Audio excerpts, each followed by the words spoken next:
Sadhu, sadhu, sadhu. Namo tassa bhagavato arahato samma sambuddhassa. Namo tassa bhagavato arahato samma sambuddhassa. Namo tassa bhagavato arahato samma sambuddhassa. Sadhu, sadhu, sadhu. As I mentioned at the beginning, in this series of Dhamma discussions, we are discussing the path to Sotapanna, the first level of enlightenment, as Lord Buddha explained in Buddha Dhamma. For explaining the path to Sotapanna, I'm mainly using the Dhammacakkappavattana Sutra, the first sutra that Lord Buddha delivered to his first 5 disciples, Panchavaggiya Bhikkhu. And after listening to that sermon, they became Sotapanna. I'm also using the Sotapanna Sutra, which has more information on certain points that Lord Buddha explained in Dhammacakkappavattana Sutra. In addition to that, I'm also using the Cuta Sutra, Ratana Sutra, Dvedhavitakka Sutra, and Vitakkasanthana Sutra. Now, all these sutras and all the Dhamma that I'm going to explain to you, I have taken from the oldest Tipitaka in the world, which is kept at the British Library. And the British Library is less than 20 miles from our vihara. So I go there every Wednesday and read this Tipitaka. Now, this Tipitaka is over 2,000 years old. It has been written down in Sri Lanka in a place called Alulena Rajamaha Vihara. It's a Buddhist temple, Buddha Vihara, very old Buddha Vihara, in a village called Matula in Kegol district in Sri Lanka. And that was 456 years after Lord Buddha passed away. So it's just over 2,100 years old. And it's widely accepted as the oldest Tipitaka in the world and 100% correct because it has been written down by Arahata monks. All the details about writing down of this Tipitaka, if you visit the Alulena Rajamaha Vihara, you can find it there. Now, some of the Dhamma points that I'll be explaining to you from the Tipitaka might differ from what you have learned already, because this Tipitaka is different from the other Tipitakas that I have read. For example, I have read 2 Tipitakas in Sri Lanka, which are in Sinhala language and Pali language. The first one was written down in 1956 for Buddha Jayanti by a group of very senior monks in Sri Lanka in 1956. And that group was appointed by the government. Until then, Sri Lanka did not have a Tipitaka for a very, very long time. I will explain you the reason for that later. And then in 1990s, another Tipitaka was written down by a monk named Kiribadgoda Jnanananda Thero. And those are the two Tipitakas that they use in Sri Lanka. They have both languages, Pali and Sinhala translation. Then in addition to that, I have read the English Tipitaka, which has been written down by Bhikkhu Bodhi and Bhikkhu Jnana Bodhi. So although in all those 3 Tipitakas, Dhammacakkappavattana Sutra is less than 5 pages. Whereas in the Tipitaka that we find in the British Library, it's 48 pages. So you can see the difference straight away from the first sutra. So it's quite possible that if you haven't read the Tipitaka at the British Library, some of the Dhamma points that I explained to you might differ from what you have learned already. Because the 3 Tipitakas that I have read and all the other books that I have read, and also the Visuddhimagga, which I will explain to you what it is later.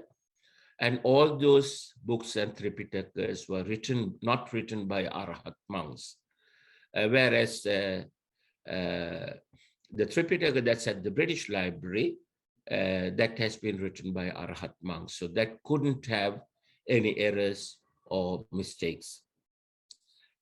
So that's why I make this point. I elaborate this point always at the beginning of the Dhamma sermon.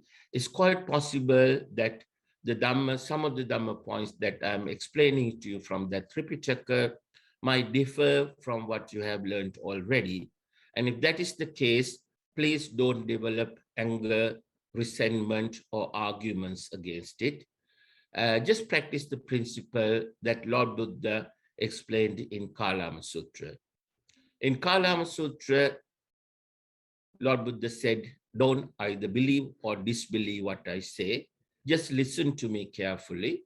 Take all these facts home, analyze them using your intelligence and wisdom, go through it over and over again. And at the end of the day, if you think it's right, you can take it, make use of it, and you will get results very quickly. On the other hand, if you think it's wrong, just leave it out and carry on with whatever you are doing. But please don't have anger, resentment, or develop arguments against it. So I kindly request all of you to practice that principle. Now, last week, I mean the week before last, with the second group, we started the first session. In that, I explained the Cuta Sutra, and then also I had a start on the Dhammacakkappavattana Sutra. Within few minutes, I quickly recap what we discussed there. In the Cuta Sutra, Lord Buddha said, what happens to people when they die?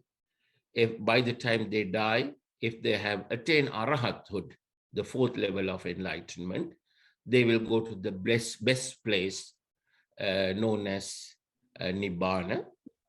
And if they have attained the third level of enlightenment, Anagami, they will go to a good place in Brahmaloka, which is known as Suddhavasa. And if they become Sakuddhagami or Sotapanna, that's the first level and the second level of enlightenment, they will go to a good Devaloka.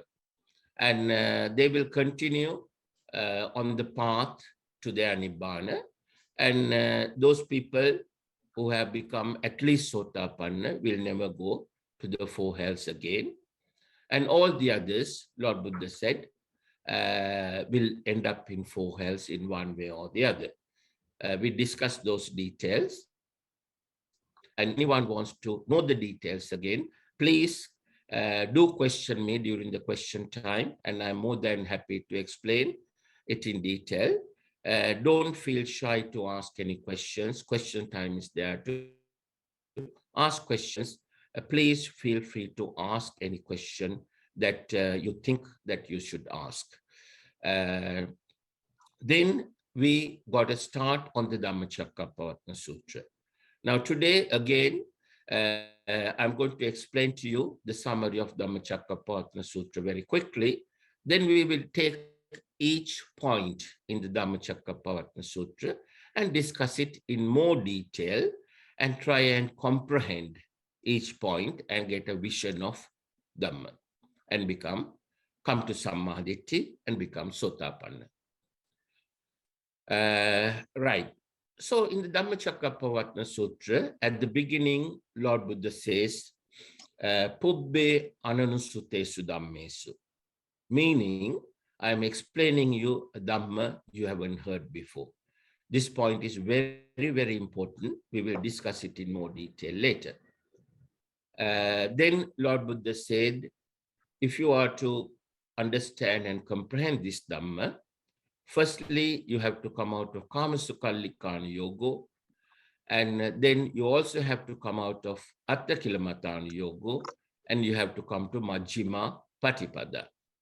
Kamasukallikkhana Yoga is living a life of luxury.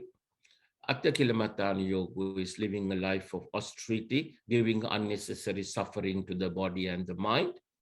And Majjhima Patipada is the path that helps a person to eradicate Raga, Dvesha, Moha. Then Lord Buddha says, Majjhima Patipada is the noble eightfold path. Samma Ditti, Samma Sankappa, Samma Vacha, Samma Kammanta, Samma Ajiva, Samma Vayama, Samma Sati, Samma Samadhi.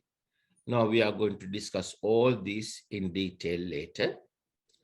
Then he says, in order to come to Sammaditi, first you have to understand the Four Noble Truths.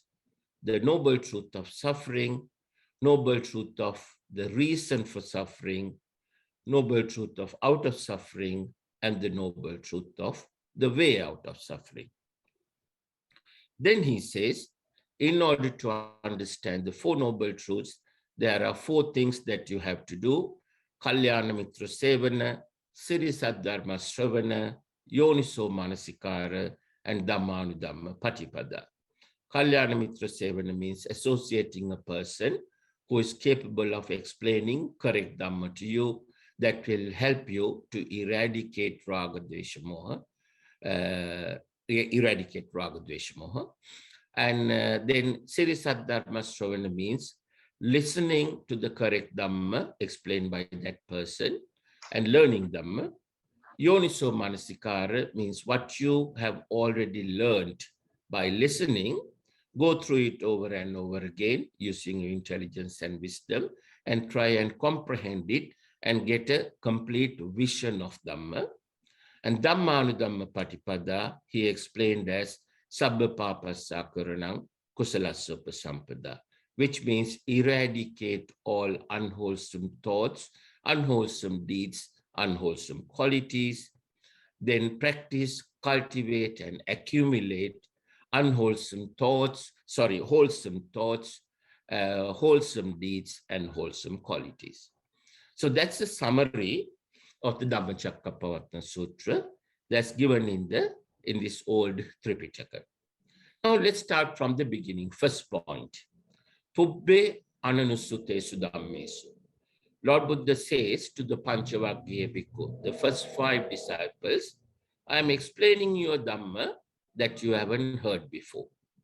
Now this point is very, very important to understand the rest of the sutra. Now this Panchavaggiya Bhikkhu are not beginners to Buddhism or not beginners to religion. They have been meditating in the forest for over 25 years, trying to find the truth. They had already mastered over 60 religions that existed at the time in India and Sri Lanka. Those days, India and Sri Lanka were closer because the footpath was available, and it's only about 12 miles, and people used to travel from South India to Sri Lanka and Sri Lanka to India all the time, especially the traders used to travel. So the two countries were very, very close. What happened in India, vice versa. So there were over 60 religions in the two countries, and this Panchavaggiya Bhikkhu had mastered all those religions, and those religions had more than 30 different meditation techniques. They had mastered them as well, and they also took part in the research program, what Lord Buddha called Arya Parveshana. Parveshana research program that Lord Buddha did for 6 years in the forest as the Bodhisattva. Panchavaggiya Bhikkhu was there with him, and they also took part in it. So they were very, very knowledgeable monks or ascetics, if you like. Actually, you can call them monks because Buddhism was there at the time. Even though Buddhism was not there, Buddhism was there, some or another, like any other religion. That's why Prince Siddhartha, the 4th nomen that he saw, was a monk, Buddhist monk. And also when Prince Siddhartha came into the womb of his mother was observing the Ashtanga Sila, eight precepts, which is still being practiced in Buddhism. In Sri Lanka, I don't know about in other countries, even here in Sri Lankan Buddhist temples, they do that. So Buddhism was there at the time, but not Buddha Dhamma. I will explain you the difference later. So these 5 ascetics, the 5 monks, the Panchavagya Bhikkhu, were very, very knowledgeable people, knowledgeable, educated people. And Lord Buddha was saying to them, I am going to explain you a Dhamma you haven't heard before. So the Dhamma that he explained to them, even those educated people, experienced people, learned people had not heard before. Then having said that, next Lord Buddha says, in order to understand Dhamma, this Dhamma, you have to come out of Kamasukallikana Yoga, come out of Attakilamattana Yoga, and come to Majjhima Patipada. Now, Kamasukallikana Yoga is living a life of luxury. That's what Prince Siddhartha did as a prince. He had everything what a young man could have and could have enjoyed those days. His father, King Suddhodana, provided him with everything. So he was living in Kamasukallikana Yoga. And he gave that up and became a monk or an ascetic, if you like, and did this Arya Parvation, what he called Arya Parvation, the research program, Nobel research program for 6 years.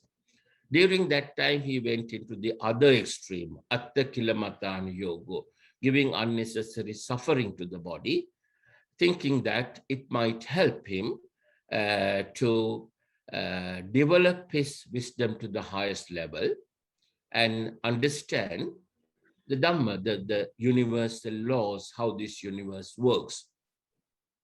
After 6 years, he realized that that path also does not help him. Then he came to Majjhima Patipada. Majjhima Patipada, now in all the 3 Tripitakas that I have read, and also all the books that I have read, including the Visuddhimagga, Majjhima Patipada has been explained as middle path. That is because when Buddha Ghosha, Buddha, actually his name was Ghosha, he was the Brahmin priest who came from South India to Sri Lanka and became a monk for 4 years. I'll tell you his story later.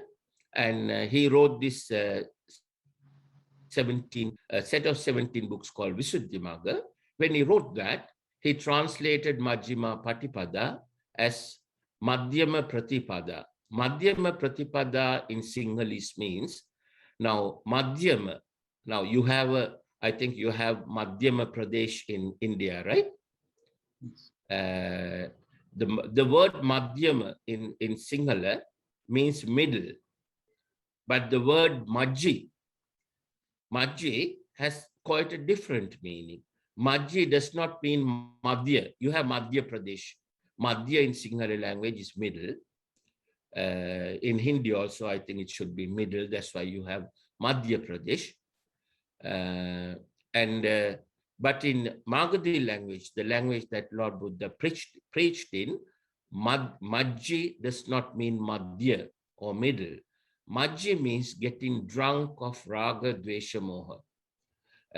When we observe the 5 precepts, we say, Suramere Majji Pamadattana. It doesn't mean that we consume alcohol in moderate levels.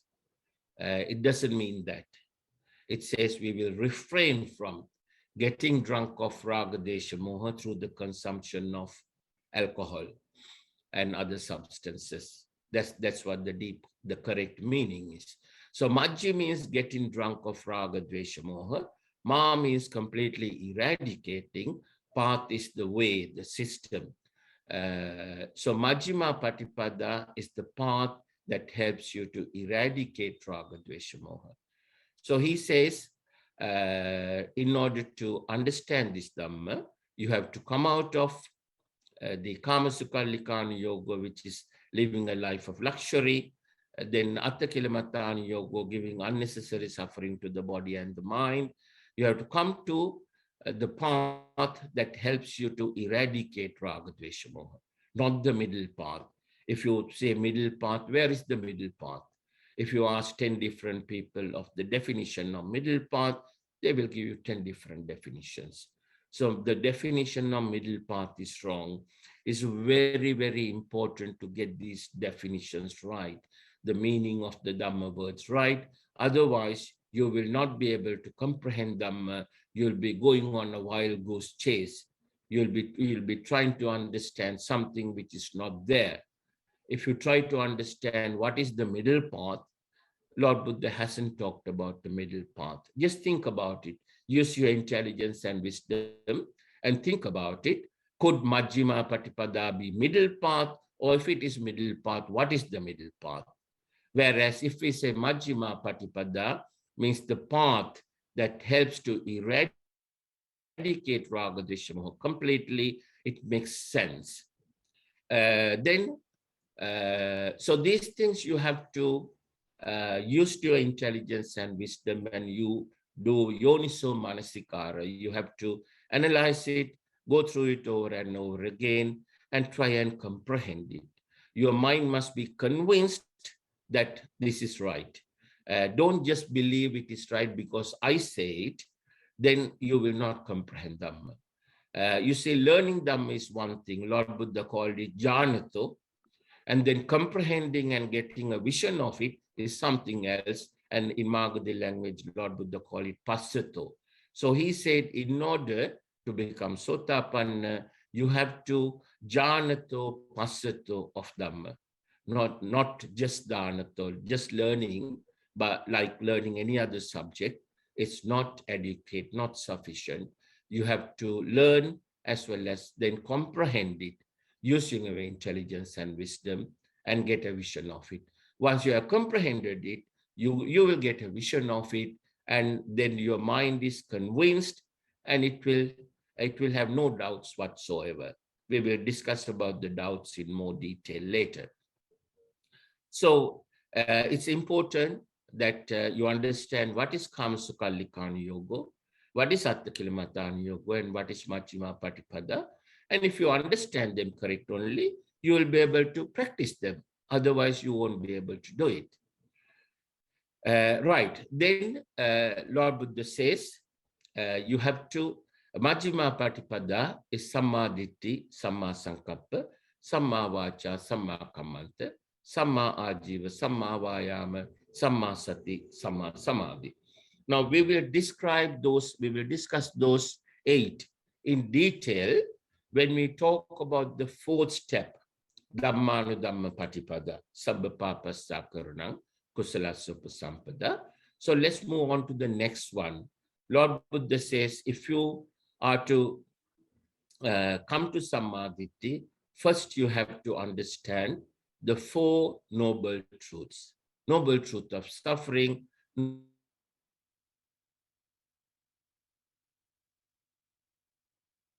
reason for suffering, noble truth of out of suffering, and the noble truth of the way out of suffering. So let's take the first one, noble truth of suffering, and look at it in more detail and see what Lord Buddha has said. Now, Lord Buddha says, under noble truth of suffering, he has explained several points. Firstly, he is explaining 11 types of suffering, which people undergo, but people were not aware of the reason for those 11 types of suffering. So these 11, he describes them as, excuse me,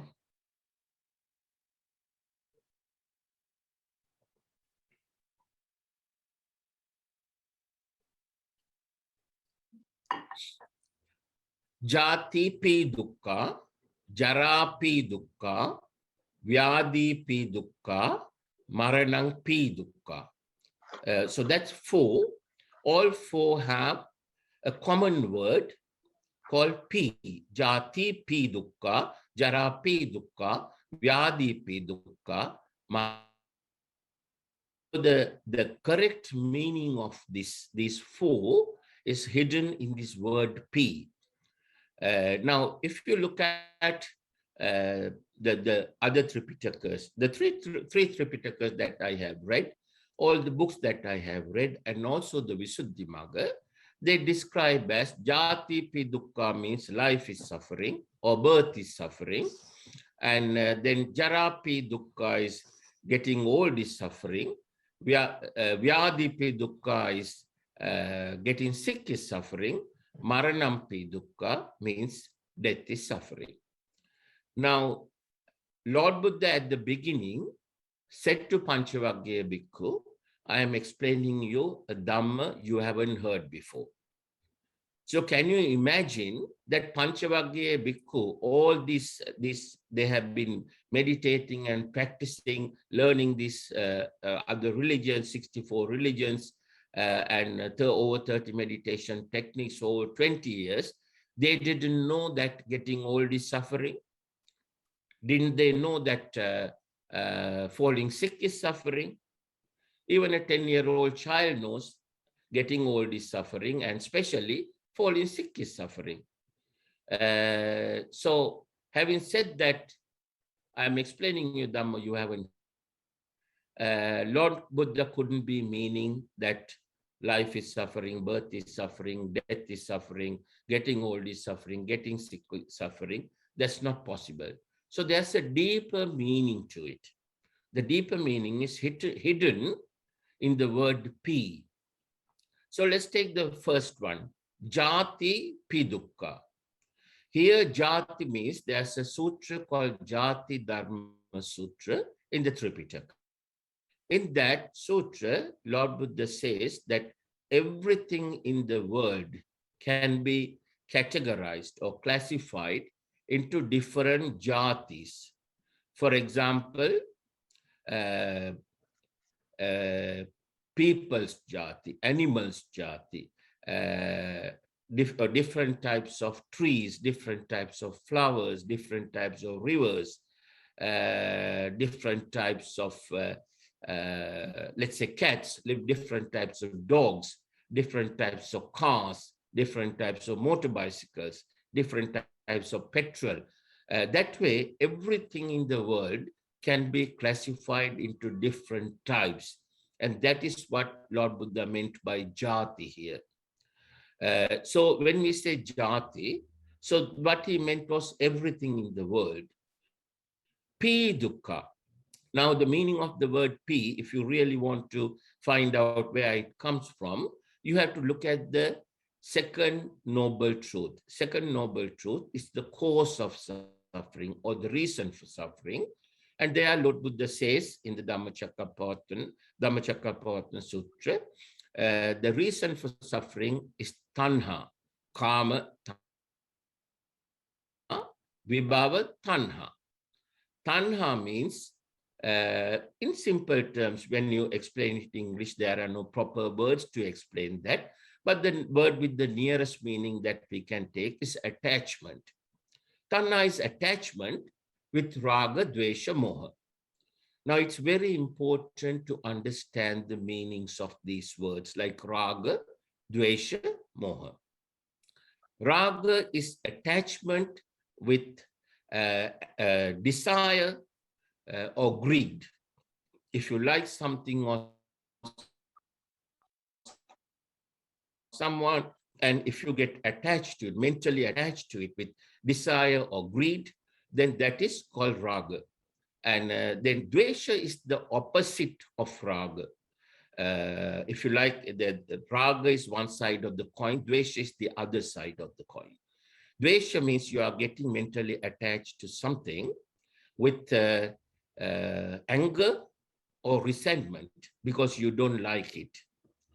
Let's give some examples to understand this, because it's very, very important to understand this.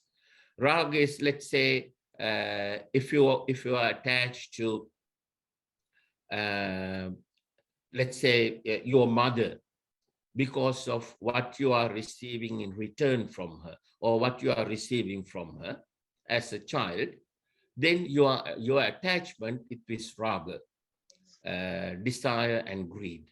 You have a desire for what you are receiving. So it's a conditional love that you have. But on the other hand, you can have an attachment with your mother with an unconditional love, which is a good thing. And that is not raga. And that is called Maitri, Karuna, Mudita, Upeka. We'll come to that later. But let's try and understand the meaning of raga here first. It's very important. So raga is an attachment, mental attachment one has developed to a living being or a natural object because that person likes it, and he develops an attachment with either greed or desire. So that's raga. That's the best way you can explain it in English. The English language is limited when it comes to explain Dhamma. That's why Lord Buddha has said that Dhamma should not be written down, because Magadhi language is a unique language. It's a very rich language. It has many, many, many words to explain Dhamma. And other languages, not any other language in the world, has words that gives the exact meaning, identical meaning of some of the Magadhi words. That is why it's not easy to explain Dhamma in another language, especially in a European language like English, which is meant for using in the day-to-day world. If you put it in Dhamma terms, European languages are Laukika language. They are mainly meant for material things. For describing material things, they have many, many things, many, many words.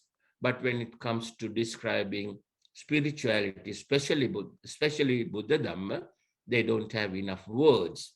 But we have to try and understand the meanings of these by using examples. So try and understand the correct meaning of raga. I keep repeating this because it's very important.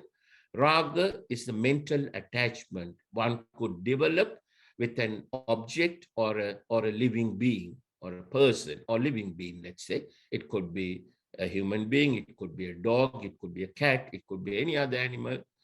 So it's a mental attachment developed with a living being or a natural object because that person likes it. So that's raga.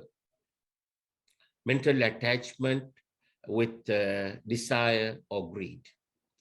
And dvesha is the opposite side of it. Best example, if we take an enemy, one of our enemies, let's say that our next door neighbor is a bad person, he gets drunk every night and starts shouting and disturbing everyone, so he's a bad person, everyone dislikes him and resents him, and when people see him, they get angry.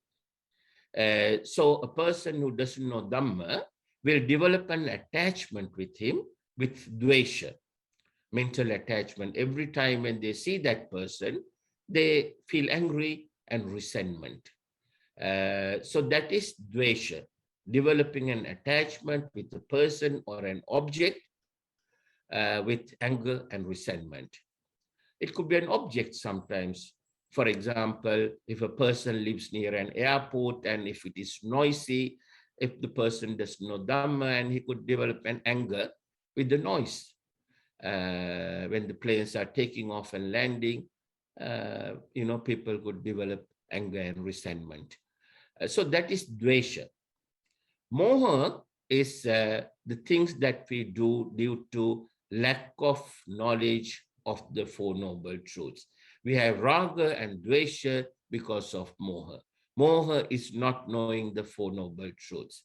If we can get rid of, or if we can eradicate moha completely, like an Arahat person, then we will have neither raga nor dvesha.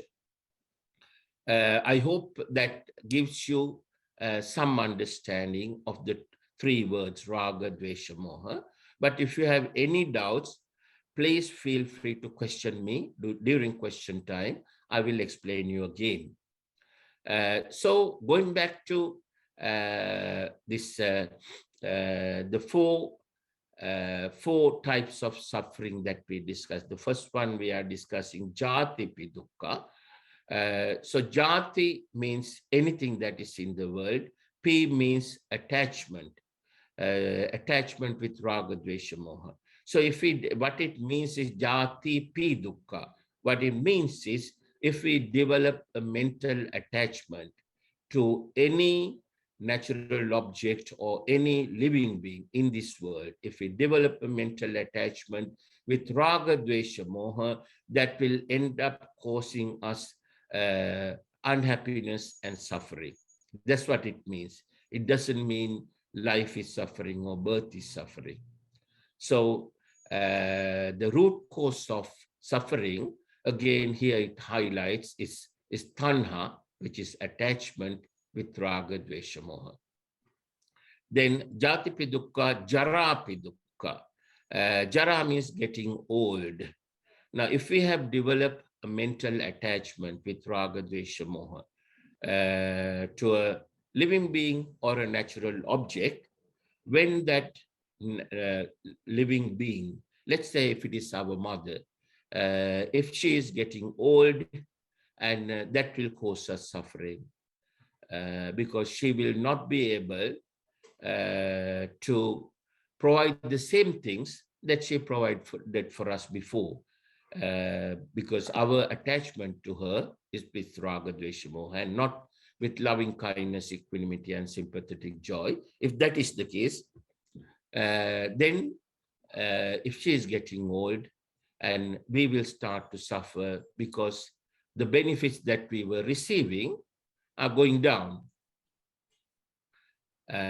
Same thing with a natural object. Let's say if it is our car, if the car is getting old and we will not get the same service that we used to get out of it, it will start giving us problems. So it will cause us suffering because we don't know Dhamma and we don't understand why it's giving these problems. We don't understand that's a natural phenomena and that's how this universe works. And we will start worrying about it. We will get angry and we'll start worrying.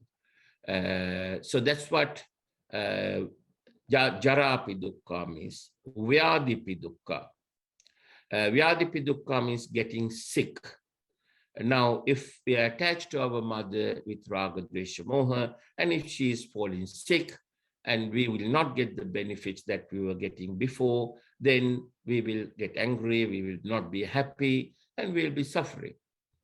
Same with our car. If our car starts to break down very often, and it will make us unhappy and suffer because we don't know Dhamma.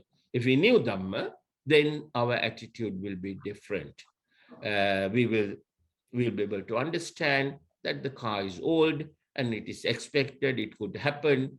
We have to take necessary steps to avoid that suffering. Either we change the car, or if we can't afford to buy another car, we will perhaps go down to a motor bicycle or whatever, depending on our needs. But we will not worry about it. We will not make it a cause for us to worry unnecessarily, which leads to other problems. Vyadhi pi dukkha, maranam pi dukkha. Maranam means coming to an end, getting destroyed, dying, that sort of meaning.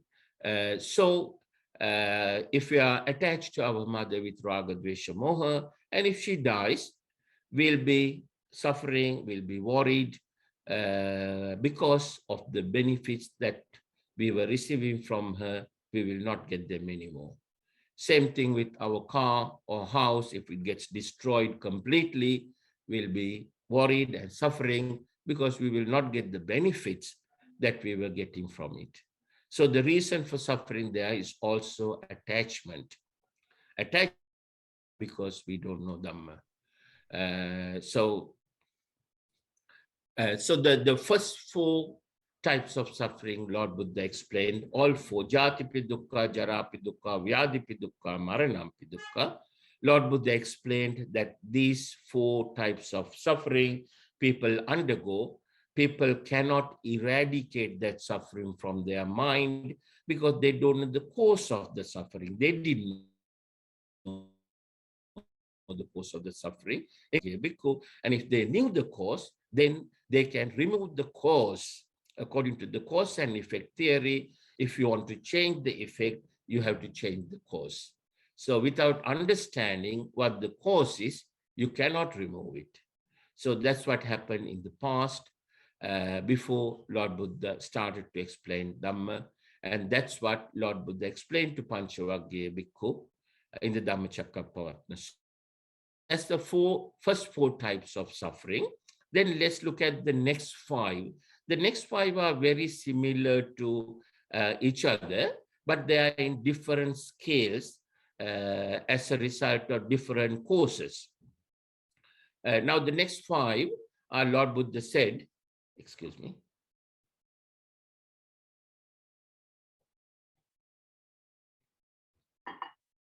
Soka parideva dukkha domanassa upayasa pi dukkha. Here also you get the common word pi. So soka. Soka means, let's say if you are attached to your mother with raga, dvesha, moha, and if she is worried about something, and then you will not receive the benefits that you were receiving from her at the same level, they will start to go down. Then you will also feel uncomfortable, angry, and you will be suffering. That's soka, again due to attachment. Parideva. Parideva means your mother is having a deeper worry. For example, let's say she has lost her mother or father to whom she was very much attached to with raga, dvesha, moha. And when that happens, she'll be extremely unhappy, extremely worried. She'll be crying and so on. She won't be doing her day-to-day things, and that will start to affect you. And you will also start to worry. So that's parideva. Then the third one is dukkha. Dukkha means, Lord Buddha explained, any suffering that comes to us as a result of our past karma is called dukkha. So any suffering that comes to your mother, if you're attached to your mother with raga, dvesha, moha, and if any suffering comes to her as a result of her past karma, she'll be worrying and we'll be worrying as well. When she is worried, we will not receive the same benefits that we'll be receiving from her before, and then we'll be worried because we are attached to her with raga, dvesha, moha. But if you were attached to her with Maitri, Karuna, Mudita, Upekkha, and if we knew Dhamma, well, then our attitude will be different. We will discuss that in more detail when we start talking about Maitri, Karuna, Mudita, Upekkha. So, Soka Parideva Dukkha, Domanassa.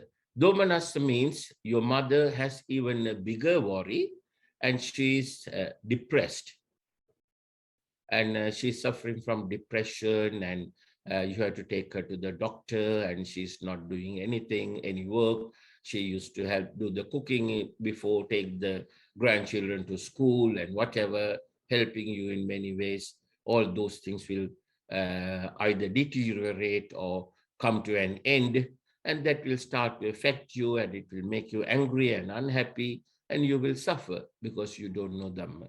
So that is also due to attachment with raga, dvesha, moha. And the next one is soka parideva dukkha domanassa upayasa. Upayasa is the worst type of worry one could have. That means your mother is completely disillusioned and she's totally tired of living and she has become suicidal. And that's the worst case of suffering. So she will not do anything for you. In fact, she will become a lot of trouble to you. You will have to take her to the hospital. You will have to make sure that she will not do anything silly to commit suicide and so on. And it will be a lot of problems for you, and you will be more angry and you will suffer more because you don't know Dhamma and you are attached to her with Raga, Dvesha, Moha. So that's the next 5 types of suffering. So 5 plus earlier 4, 9. So all these 9 types of suffering people used to undergo and still undergo, they could not eradicate them because they did not know the cause of suffering was attachment. In other words, mental attachment with raga, dvesha, moha. They did not know that. But only a person who has listened to Dhamma, understood Dhamma, comprehended Dhamma, and got a vision of it, could understand the cause of the suffering and gradually eradicate the cause and eradicate that suffering. So that's 9 out of 11. Then Lord Buddha says there are 2 more. Pi yehi vipayogo dukkho, appi yehi sampayogo dukkho. Those 2 also have that common word pi, tanha. Pi is another word for tanha in Magadhi language. So pi yehi vipayogo dukkho.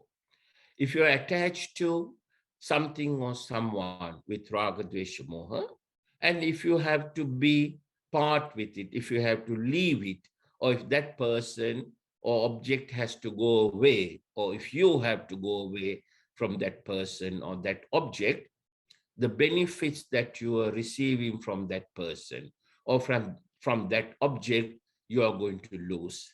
And you will be unhappy about it, and you'll be mentally suffering because you are attached to that person or that object. The opposite of it, appiyehi sampayogo dukkho. Appiyehi means if there's something that you don't like, which means you are attached to something with dvesha, not raga, this time dvesha. For example, your next door neighbor, you don't like him at all. You are attached to him with dvesha, as I explained earlier. And unfortunately, you will have to work with him at work. He becomes your boss. And then it becomes a real problem. You will have to take orders from him.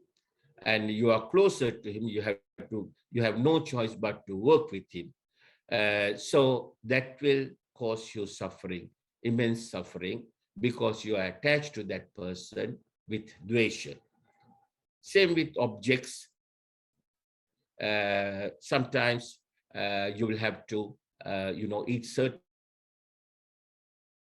that you hate very much, and you are attached to that with dvesha. And in that type of situation, sometimes you will have to use a car or you will have to use a house you hate.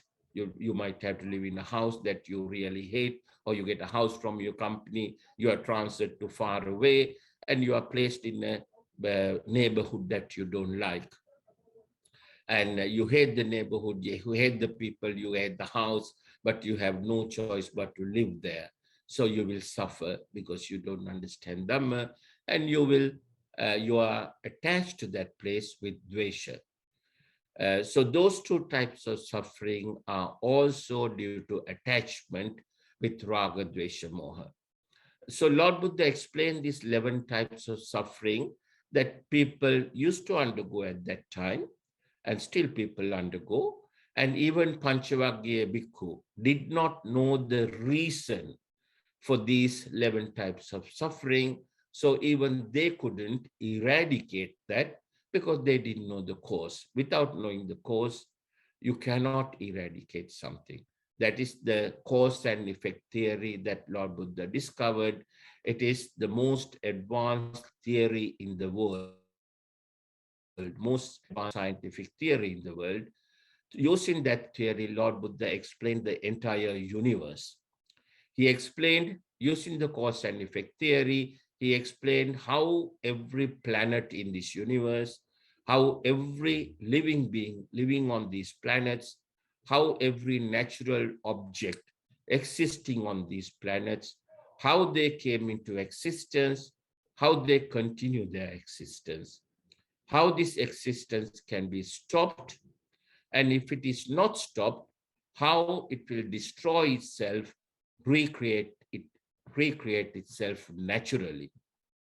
So that is, if you think about it, it's mind-boggling. It's everything about everything. But we don't have to learn all that.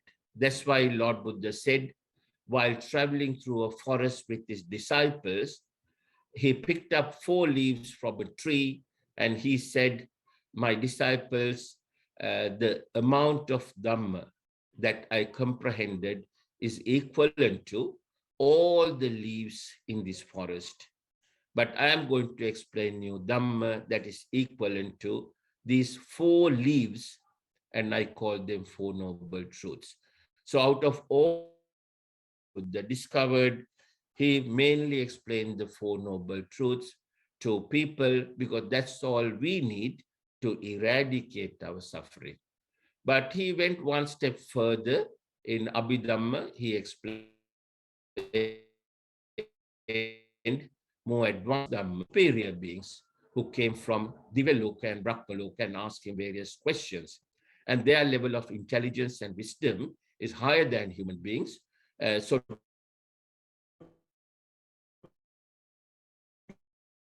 to convince them Dhamma, that's why he never preached Abhidhamma to human beings.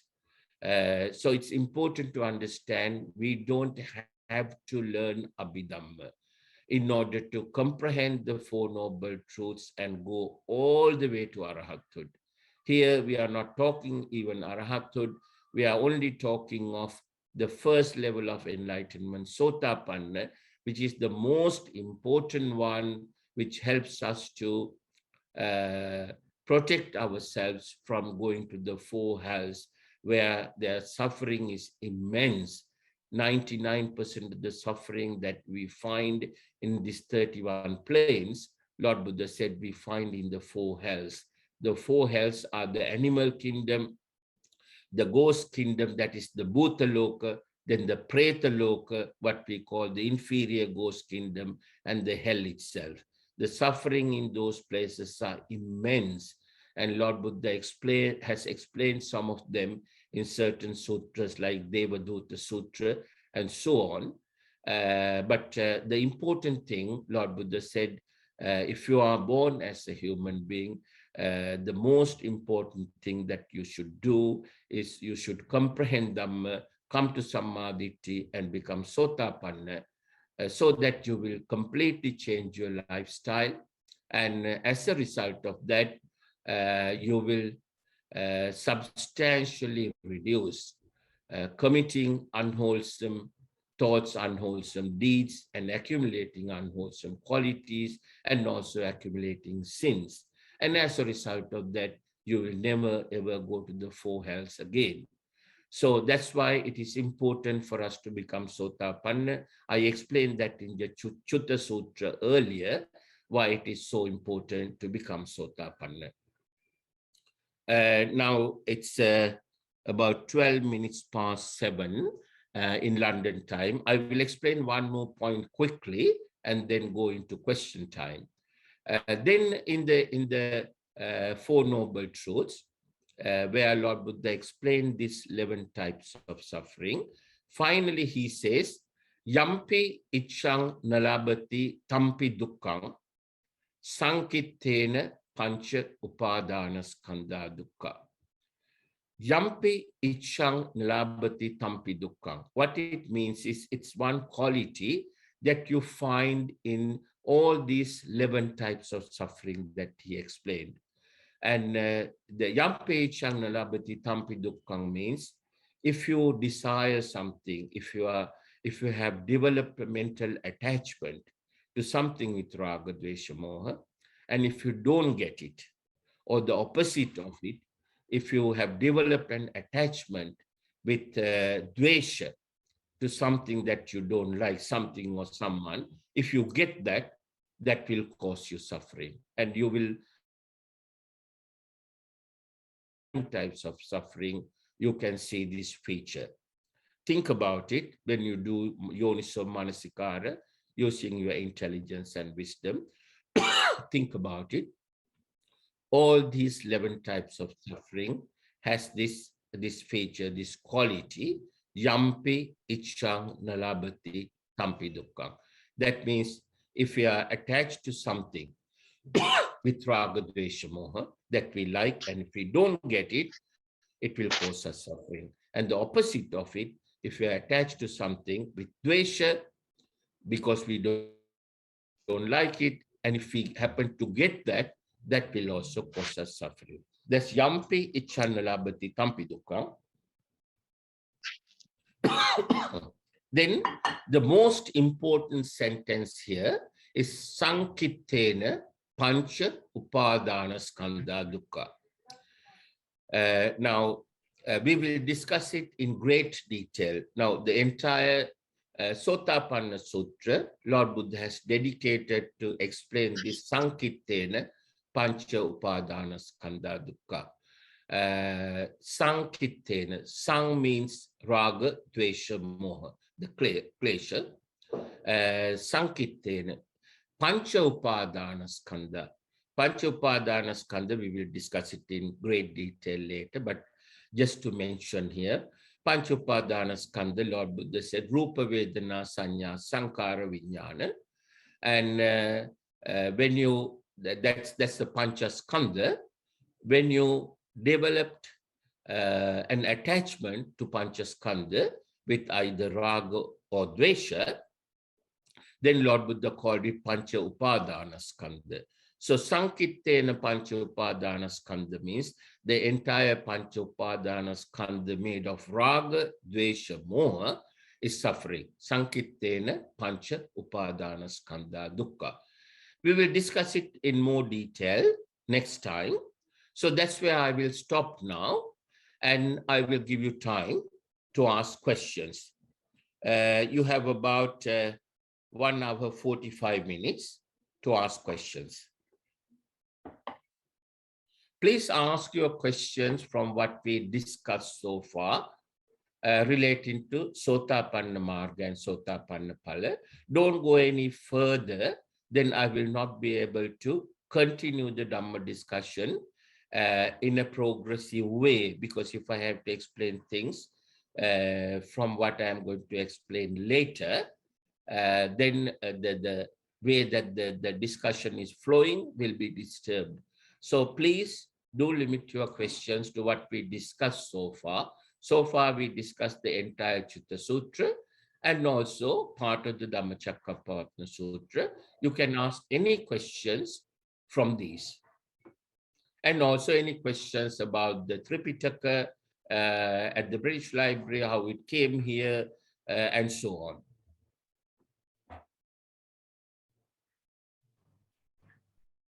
Yeah, Naksen Bhante here. In order to eradicate the sufferings, we need to understand the cause of the suffering. So, as you mentioned about the dukkha, which comes from the past karma.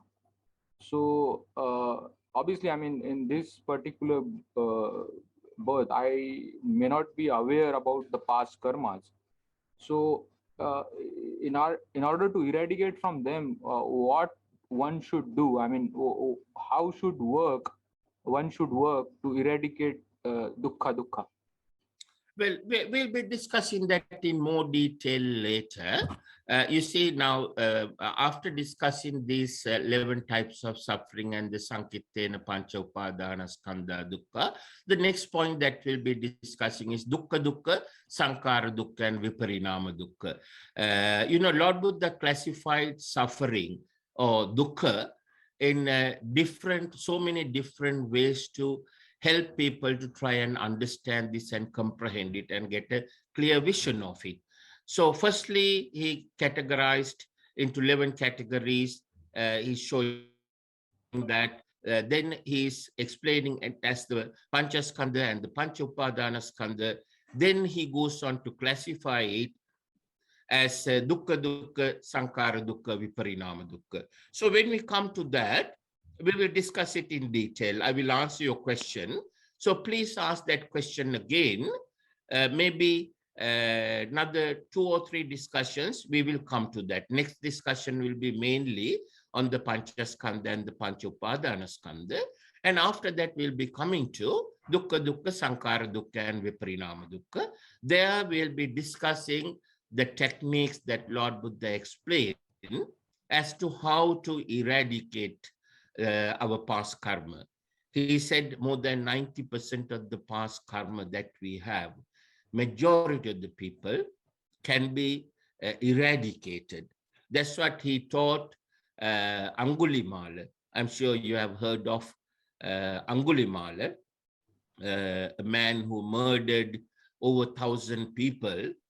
And Lord Buddha went to him because Lord Buddha saw that he had enough merits and enough wholesome qualities to become Arahata in this life, provided he received help from Lord Buddha. So Lord Buddha went to him, brought him to the vihara, and ordained him as a monk and taught him how to eradicate all the bad karma that he had accumulated throughout his samsara, including by killing 1,000 people in his last life. And he practiced that meditation technique for 18 hours a day. And within 3 hours, he managed to eradicate all those past karma and became Arahat. So we will discuss all that in detail when we are discussing Dukkha Dukkha, Sankhara Dukkha, and Viparinama Dukkha. Okay, Bhante, thank you. Thank you. Thank you. So it's a very good question. Any other questions, anyone? Vandami Bhante. Namo Buddhaya. Bhante, this is Sheetal. Hello, Sheetal. So Bhante, my question is, so is there like two meanings of this Majjhima? My question is coming from Karaniya Metta Sutta. Like in Right. Karaniya Metta Sutta, we recite like Majjhima Rasaka Anukathula. So Say that sentence. Majjhima Rasaka Anukathula. Now let me recite that sutra. Karniyametta kusalena yantan santam padang abhisamicca sakko ujucha sojucha sochocha samudvanatimani santustakocha superocha appakichocha sallavukavati sandrindryocha nipakocha appagabbo kulesu ananugiddo nacha buddhan samachare kinchiena vinyu pare upodeyon sukino kemino hontu sabbe satta bhavantu sukhitatta. Now so far I haven't come across that word. Naparoparan nikubeta nyati manyeta kachitinang kanchi biaros na patikasanya nanya manya sedukkamechaya. Have you found that word so far? No, Bhante. Naparoparan nikubeta nyati manyeta kachitinang kanchi biaros na patikasanya nanya manya sedukkamechaya. Mata yataniyam puttang ahusayaka puttaman rakevam pisababute sumana sambhavya primanang. Mettancha sabbalokasmin mana sambhavya primanang. Uttanga doch siriyancha asambadang averang aspattang. Tittancharan isinnova sayanova yavatasya vigatmiddo. Etan sading aditteya brahmametang viharang idamaho. Dittinchan pagamasila dasanina sampanno. Kames vinayagedang. Nahijatu gabbaseyam punareti iti. So where do you find that word? That's the entire sutra. Yes, Bhante, it is in the fourth gatha. Yekeichi pana bhutati tasavatha varava navasesa. Dhigava ye mahantava majjima rasa kanuka thula. Yeah, majjima. Majjima means, ma means completely eradicating. Majji means raga, dvesha, moha. But Bhante, Rasaka Anukathula is like Rasa Digha Majjima Rasaka. Like what I was understanding, like Digha is like big, Rasaka like small, right? Anukathula is like very, very small, and Majjima is like the medium size. Like depending on the size of whatever beings we encounter, we have to. Well, what is the meaning that you have learned for Majjima in that sentence? So that was our understanding, Bhante. Digha, Vaya, Mahanta, Majjima, Rasaka, Anukathula. So depending on the size of different beings, from like very huge ones to medium sized ones to very, very small, minute sized ones to even not visible to your eyes. So we have to be, have to have um, have metta with every beings depending on their size. So I was just wondering, like Bhante, there are two different meanings are we encountering here, or No, there's only one meaning for Majjhima. Now, what you are saying is they have used Majjhima as middle-sized beings, right? Or animals or whatever, right? yes, Bhante? So that's totally wrong. You see, this is what the misinterpretation that this Brahmin Gosha did. He did it personally. I'll tell you the story of the story of Brahmin Gosha. Then you will understand this better. So that's connected to the Tripitaka. Let me tell you that story first. Then a lot of confusion will be cleared. You see, Lord Buddha preached in Magadhi language, and he advised his disciples not to write this Dhamma down because Magadhi is a unique language. He said, if anyone wants to learn Dhamma, learn Magadhi and learn Dhamma. If you try to translate it into other languages, Dhamma will be distorted. Best example is, attachment, anger, and ignorance, raga, dvesha, moha. If you translate raga, dvesha, moha as attachment, anger, and ignorance, when you go further down the line, you get lost because the meanings are wrong. On the other hand, there are no other words in the English language to describe them. So that's the reason why Lord Buddha said, don't write it down. If you do write it down, it will be translated. So after Lord Buddha passed away, after 2 months, the monks had the first Sanghayana, and they divided Dhamma into 3 areas. And they divided Dhamma into 3 areas and learned them by heart. In fact, when Lord Buddha was there, they learned it by heart. And in the Sanghayana, what they did was, for easy remembrance, divided into 3 areas: Vinaya, Sutra, and Abhidhamma. So they are called Vinaya Pitaka. Pitaka is compilation. Vinaya is the discipline that Lord Buddha explained mainly to Bhikkhu Bhikkhuni, that's monks and nuns, and Upasaka Upasika, what he calls Sivanak Perisa. Siv is 4. So his disciples, he classified them into 4 categories: Bhikkhu Bhikkhuni, Upasaka Upasika. So the disciplines, rules and recommendations are given in the Vinaya Pitaka. Then the Sutra Pitaka, today the Sutra Pitaka that we have at the British Library, that has 17,705 sermons that Lord Buddha delivered, and Venerable Ananda could remember at the time. Then the Abhidhamma Pitaka. Abhidhamma was the Dhamma that Lord Buddha explained to the superior beings.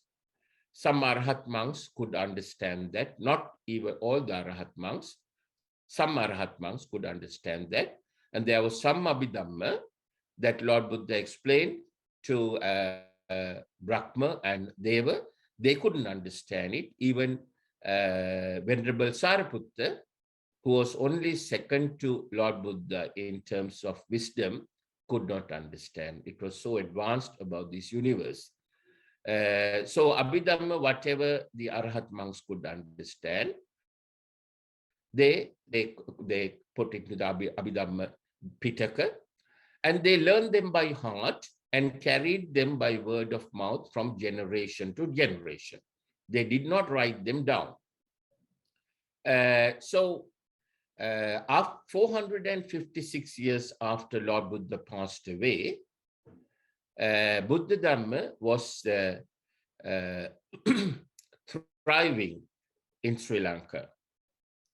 And at that time, there was a severe drought and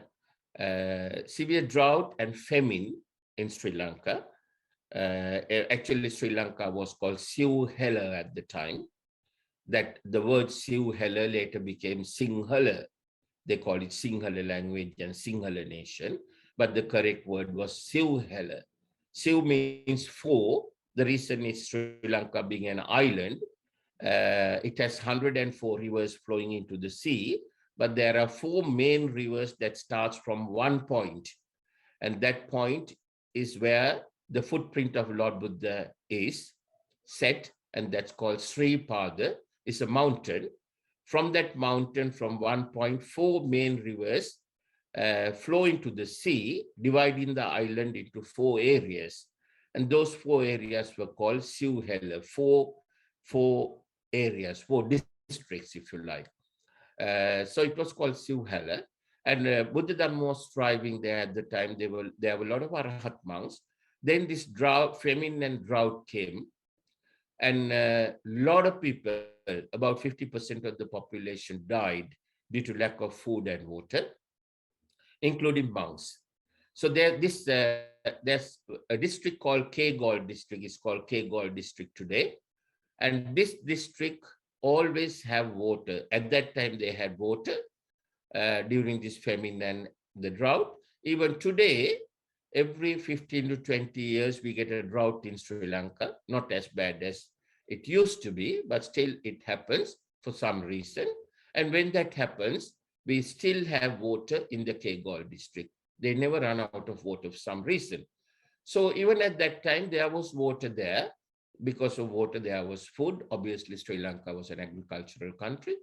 So at that time, there were 140 different regional kings, different rulers, who were ruling the country under the main king, if you like, the chief king. And the king, the regional king who was in charge of the Kegol district, that area, was a practicing Buddhist, very wise person. What he did was he had sent his soldiers all over the country and gathered all the surviving monks to this, the largest Buddha Vihara in Kegol district, called Alulena Rajamaha Vihara. It's a very old Buddhist temple, Buddha Vihara. So he gathered all the monks there and provided them with food and water and the things that they needed to survive, the basic necessities. And then he selected the most senior 100 Arahat monks and had a confidential discussion with them. And the place where they had the discussion, that place is still there. It's a rock made like an umbrella. And about 200 people can sit around it. So that's called Alulena. So that's why the place is called Alulena Rajamaha Vihara.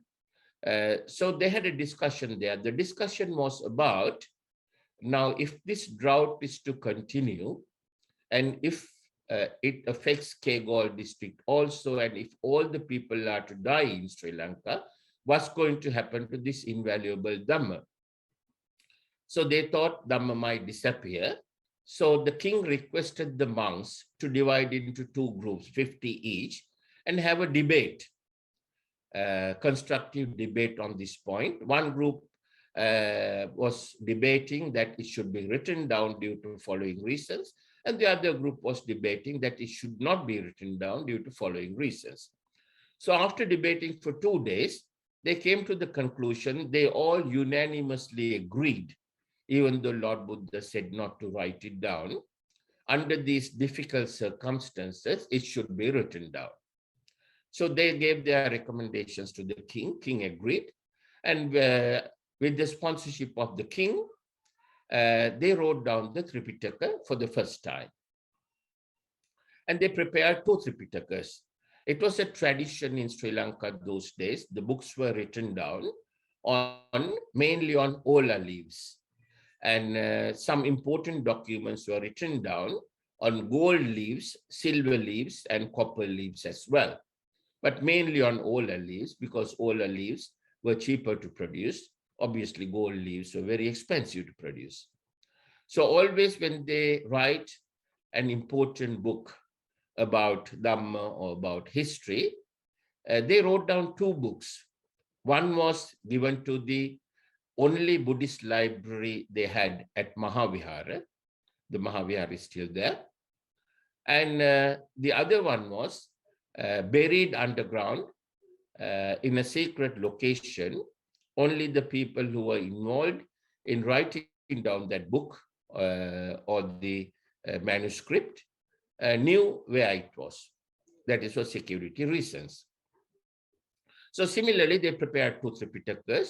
One was given to Mahavihara and the other one was buried in a secret location in the Aluyana Raja Mahavihara. Aluyana Raja Mahavihara is a very large place. I think it's about, even now, I think it's about 10 acres. At that time, I was told it was more than 100 acres. So they buried it in a secret location. And only those 100 monks and the king knew where it was.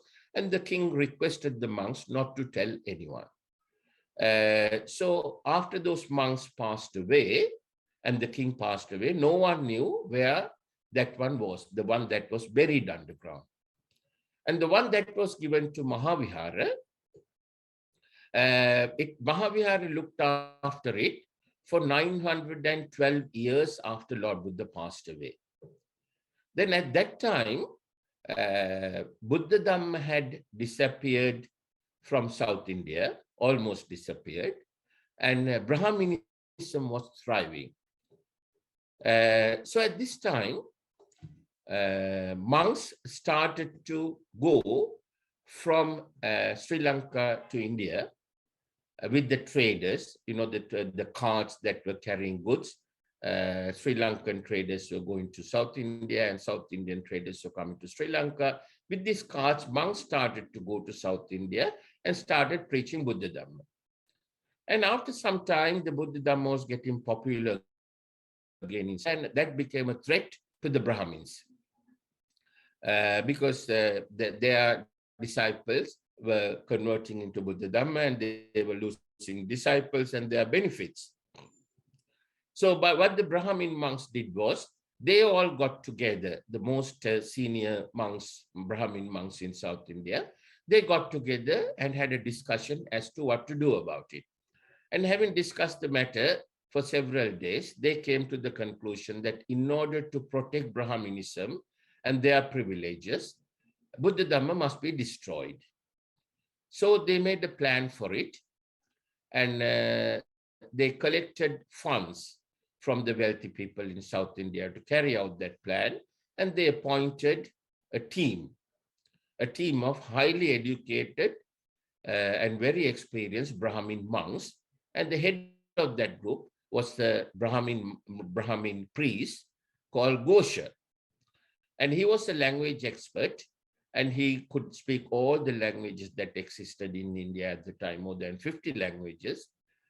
And he was given a training on the Magadhi language and the old Sinhala language that was spoken in Sri Lanka at the time. And he was given a lot of money. He was given this plan, and he was told that within 5 years, if he successfully completed this plan and come back to South India, he'll be given a lot more money. Then what he did was he selected a few people to go with him, and he came to Sri Lanka. And according to the plan, he went to Mahavihara and gave Mahavihara senior monk loads of gifts, and told them that he has been learning Buddha Dhamma. In fact, he did learn whatever he needed to learn. And he said, I have been learning and I'm very impressed with it. And please allow me. He came as a lay person, not as a Brahmin monk. And he said, please allow me to ordain myself as a Buddhist monk, learn this invaluable Buddha Dhamma and master it, and go and preach it in India, in South India, and spread it all over South India. And then he was ordained as a Buddhist monk. The Gosha was ordained by the name of Buddha Gosha. So what he did was, according to his plan, first he read the Tipitaka that was in the Mahavihara library, and also he read the Atua books that were written by the Arahat monks. Now, Lord Buddha gave permission for certain Arahat monks to explain in detail certain Dhamma points. They were not word for word translation, but explain in details Some books were written in Magadhi language, some were written in Old Sinhala language. They were called Atua books. And they were also kept at this Mahavihara library. That was the only Buddhist library that was available at the time. So Ghosha read the Tripitaka as well as the Atua books and got everything into his head. Then he looked at the Magadhi language and he changed the meanings of certain important Magadhi words. Let's say, for example, 100 Magadhi words or 50 Magadhi words. He did not change the word, he changed the meaning of the word. And he developed a new language called Pali. That's why Pali has never been spoken in anywhere in the world before. Pali was Buddha Ghosha's baby. So Pali is almost identical to Magadhi. The words are all identical 100%. The meaning of certain words are different. For example, in Magadhi language, Anapana means take in wholesome thoughts. Pana means put out unwholesome thoughts. But Buddha Ghosha changed the meaning of those two words. And in Pali, he said Ana means breathe in, Pana means breathe out. That's how breathing in, breathing out meditation came into Buddha Dhamma. Otherwise, in Buddhist meditation, breathing in, breathing out is not there. Those breathe in, breathe out meditation was there in all the other meditation techniques existed at the time in Sri Lanka and India, more than 30 of them. They all had breathing in, breathing out in one form or another. But Lord Buddha practiced all that, and he realized that he came to the conclusion that breathing in, breathing out meditation does not help to eradicate Raga, Dvesha, Moha, develop Maitri, Karuna, and develop the wisdom to the highest level and comprehend the universal laws, the Dhamma. So this breathing in, breathing out is not there in Buddhist meditation. When I explain to you, towards the end of this Dhamma discussion, I'm explaining you two sutras from the Tripitaka that we have in the British Library. One is called Dvedhavitakka Sutra. The other one is called Vitakkasanthana Sutra. In that, Lord Buddha explains clearly and precisely how he discovered the Buddha Bhavana Anapana meditation technique, how he practiced it, through the practice of it, how he managed to eradicate Raga, Dvesha, Moha gradually, develop Maitri, Karuna, Mudita, Upekka gradually. By doing that, gradually eradicated Vijnana and gradually developed wisdom to the highest level and comprehended Dhamma, comprehended how this universe works through the cause and effect theory. So we will discuss that when we come to that stage. So here, Lord Buddha Ghosha changed the meaning of, just changing the meaning of those two words, Anapana, he completely misled Buddhist people who are practicing correct meditation before. So like that, he changed the meanings of about 50 or 100 words. I don't know how many, I haven't counted. The main ones are like Anapana is the most common one. Then as you go along through the Tripitaka, going through certain sutras, you get certain words where he has changed the meanings. So after doing that, he made that language called Pali, and using that language, he wrote up 17 set of books called Visuddhimagga, summarizing the Tripitaka. So while writing up those 17 books, he used the wrong meanings. For example, Anapana, he said breathe in, breathe out. So by change, he was very clever, very intelligent, but he didn't have wisdom. He was only greedy about the money that he was getting, and he didn't have the wisdom to understand comprehend the value of this invaluable Dhamma. He didn't comprehend that.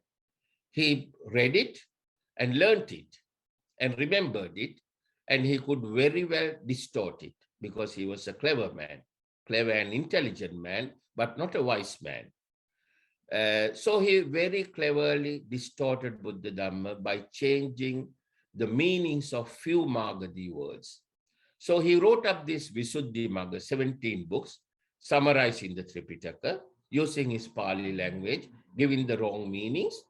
And then what he did was fell out with the Mahavihara, and against Mahavihara, there was another Buddhist temple called Abhayagiriya, where the disciples of the Dvedhavitakka were staying. I'm sure you have heard of Dvedhavitakka's story. During Lord Buddha's time itself, while Lord Buddha is alive, Dvedhavitakka broke away with over 500 monks. And he started his own religion, a version of Buddha Dhamma, and that continued as a rival to Lord Buddha's Buddha Dhamma. And his disciples were living at Abhayagiriya, which is another Buddhist temple or Buddha Vihara, if you like. You say in Sri Lanka, when we talk about Buddha Viharas, when we use the Sinhala language, we use, excuse me, we use the word Vihara. But when we use the English language, we use the word temple, because temple is an English word. So don't get me wrong. I know in India, Buddhist people don't like the word temple because it's used for Hindu temples. But that's not what I mean here.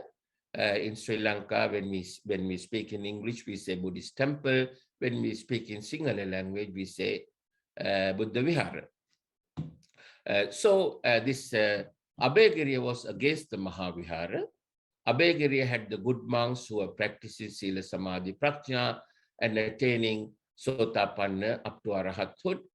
But the Abhayagiriya had, the Mahavihara had the good monks, Abhayagiriya had the bad monks who were practicing various things to make money and living luxurious lives. They were practicing medicine and astrology and various other things, mixing up Lord Buddha's Buddha Dhamma with Hinduism and doing various pujas and so on. Their target was to make money and live a comfortable life. So they were against the Mahavihara. So Buddha Ghosha purposely fell out with Mahavihara and went and joined Abhayagiriya. According to his plan, then he told various stories to Abhayagiriya monks over a period of time and wound them up. And one fine day, he got more of his people from South India with the help of the Abhayagiriya monks. They went after midnight to Mahavihara and set fire to the Mahavihara and the Mahavihara library. So the monks who were staying at Mahavihara, they were not prepared to fight because they were practicing correct Buddha Dhamma.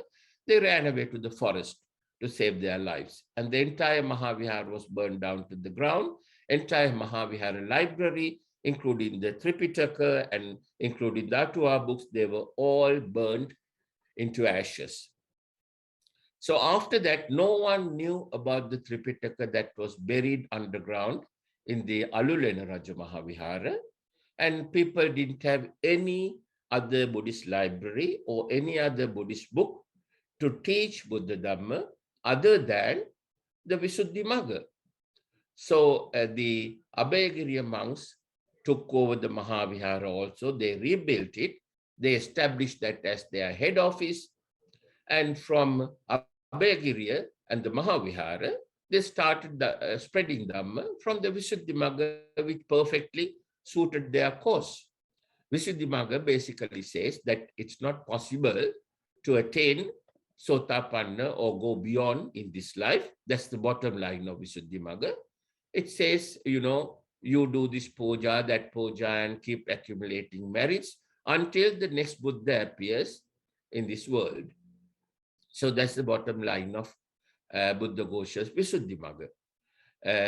So unfortunately, Visuddhimagga got spread all over Sri Lanka.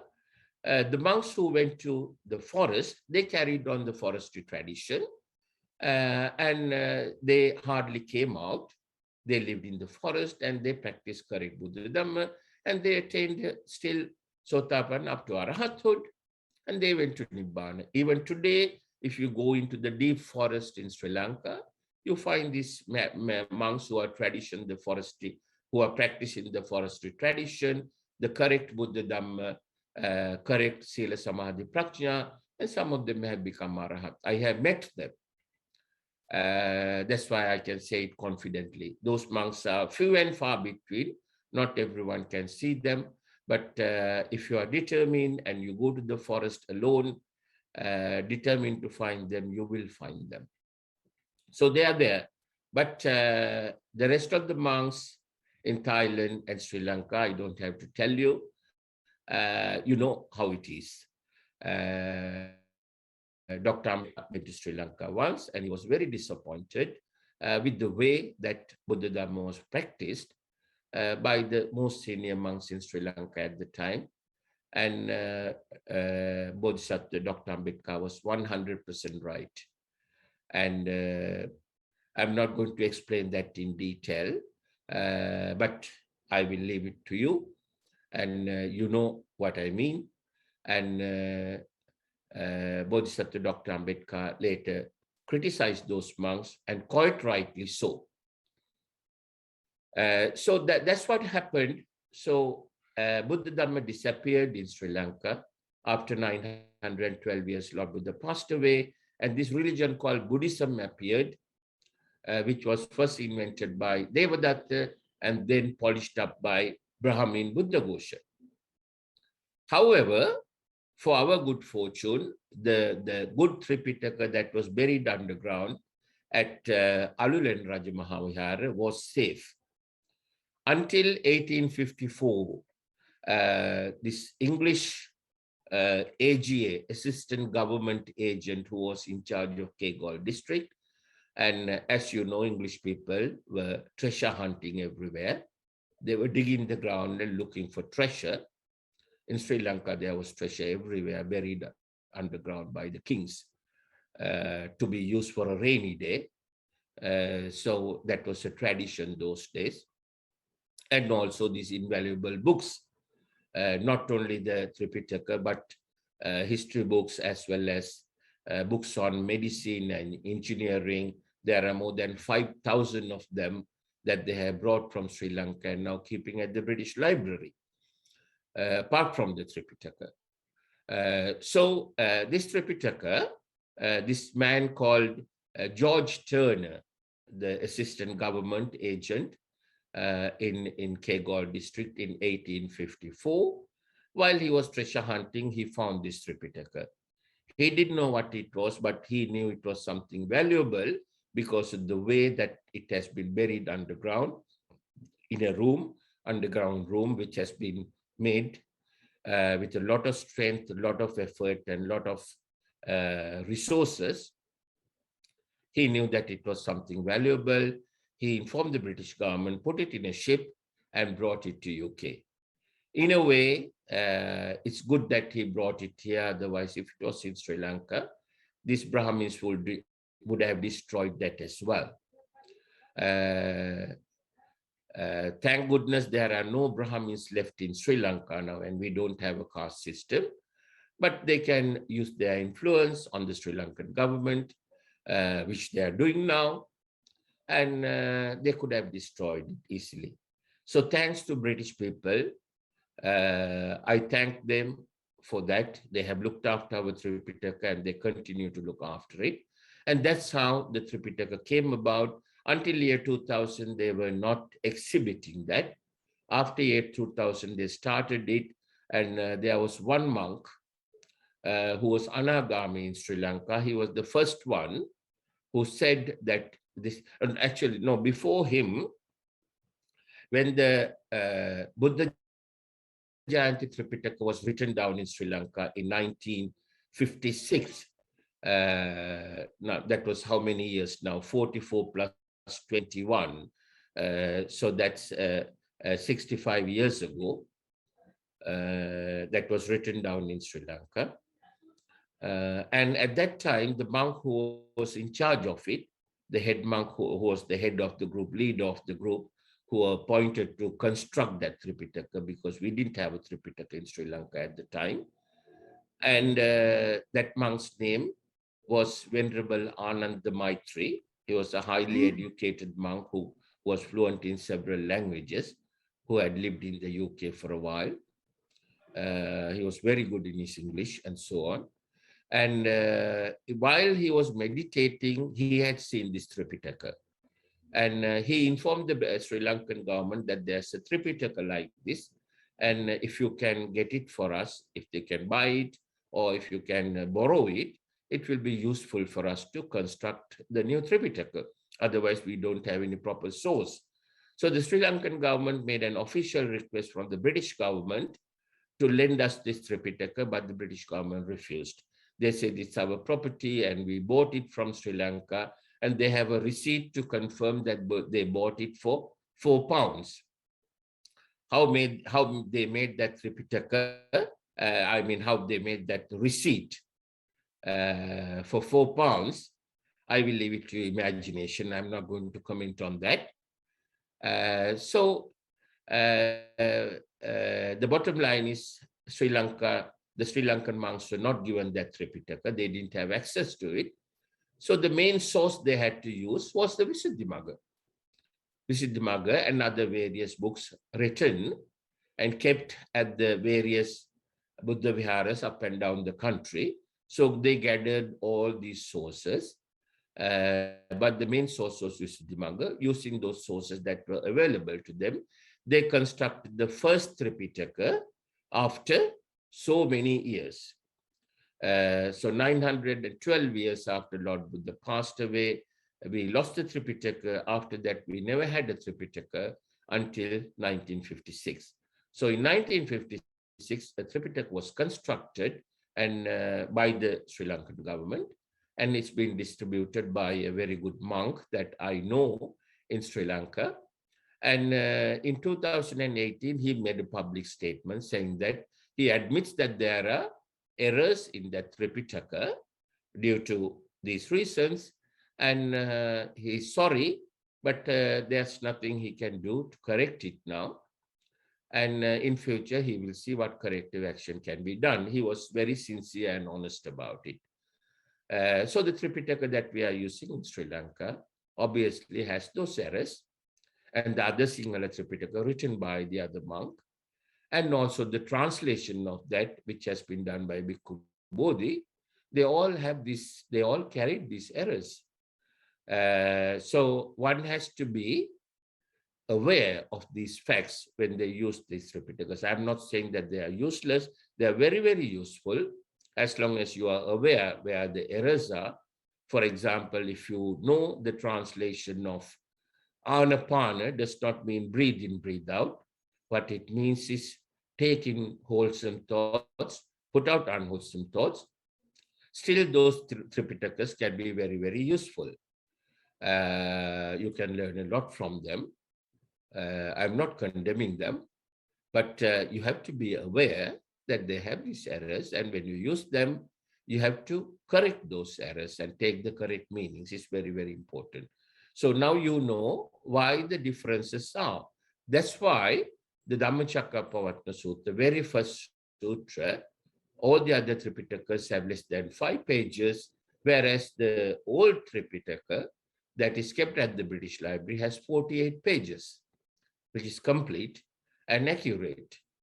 So it's important to learn Dhamma, the correct Dhamma, 100% correct Dhamma. Without that, we will not be able to comprehend Dhamma, and we will not be able to become Sotapanna. We'll be going on a wild goose chase, looking for the middle path, or practicing breathing in, breathing out meditation, which I did for over 50 years. When I was 4 or 5 years old, my father taught me breathing meditation. So I have been practicing all my life until I became a monk. And obviously it has benefits, it has certain health benefits and so on, but it certainly does not help you to eradicate Raga, Dvesha, Moha, develop Maitri, Karuna, Mudita, Upekka, eradicate Vijnana, develop wisdom and comprehend Dhamma. So that's the story about Tripitaka. Now you can understand better why certain Dhamma points that I am explaining from the Tripitaka at the British Library could differ from what you have learned already. So coming back to the Majjhima Patipada that you mentioned from the Ratana Sutra, it does not mean middle. Majji does not mean Madhya. Madhya is middle, but Majji means getting drunk of Raga, Dvesha, Moha.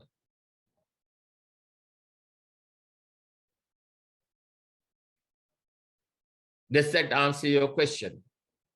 Sorry, it's a long-winded answer, but a completed answer has to be given because it's a very important question. Sadhuvat Bhante. Thank you very much. Any other questions, anyone? We still got 1 hour to go. Any questions, anyone? Yes, may I ask a question? Yes, please. So with regards to meditation, Yes. it's a very the Anapanna, Yes. you know, the breathing meditation. Yes. What's the alternative? Loving kindness meditation, is that right? Alternative is, you say, there's a sutra called Satipatthana Sutra. In that, Lord Buddha has explained 4 main meditation techniques called Chaturaraka. Chatu means 4, Rakka. So those 4, one of them is loving kindness meditation. Yes. Out of the 4, one is loving kindness meditation. And so what do you recommend? So when we do meditation every day, you know, the 2 hours that you recommended, the meditation we do in there is the loving kindness one, is it? Half an hour meditation. Yes, I recommend loving kindness meditation. That's the easiest and the most productive one to do. Okay. Thank you. Why try and do difficult things, you know, when you can do it the easy way? Yes, true. Thank you. Yeah. Okay, thank you.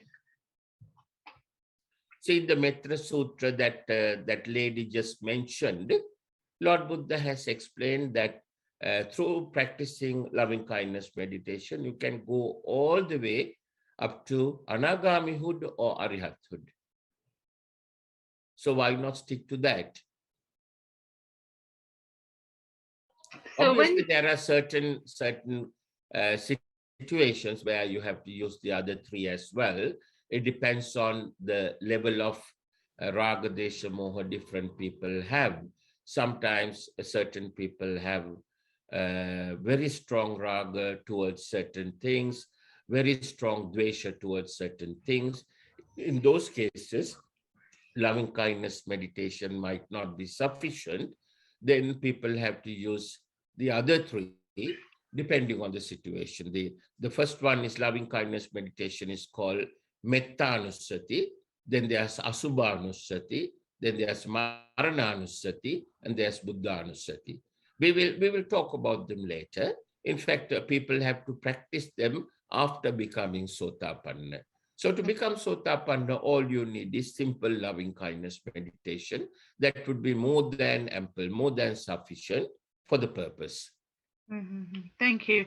So to understand loving kindness meditation, yes, when we meditate for half an hour, are yes, we reciting the loving kindness statements that you've explained, or yes, do we just say them once or twice and then we just sit there and... No, you keep repeating them. If you just sit there without repeating them, your mind will start wondering about. That's right, yes. So that's why I was wondering what we focus on. So no, you have to focus on that all half an hour, you see. Throughout the half an hour, you repeat that in your mind without allowing other thoughts to come in. Mm-hmm. Okay. See, it's a mind training technique. Mm. You're training your mind to concentrate on a wholesome thought. In fact, there are 4 wholesome thoughts. Mm-hmm. 4 wholesome thoughts, you said, yeah? Yeah, love, kindness, equanimity, and sympathetic joy. Mm-hmm. You see, love is unconditional love that you have for people as well as natural objects, right? Unconditional love.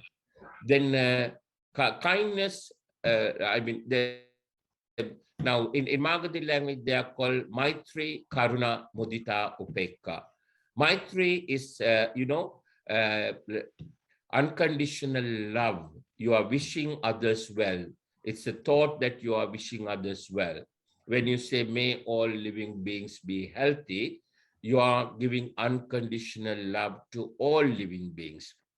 Then karuna is compassion. So compassion is there. Then mudita is be happy for others' pleasure. So when you wish good for the others, when you do good things for the others, you get a pleasure out of it, don't you? So Yes. you enjoy that. That's, rather than feeling jealous. Jealous is the opposite of it. Here, sympathetic joy is the opposite of jealousy. You feel happy about doing something good for others. And the fourth one is equanimity. Equanimity means when something good happens to you, you don't get overjoyed with it and keep thinking about it and develop a mental attachment with it with raga, right? Or something bad happens to you, you keep thinking about it and keep worrying about it and eventually end up developing a negative attachment, a dvesha with that thought.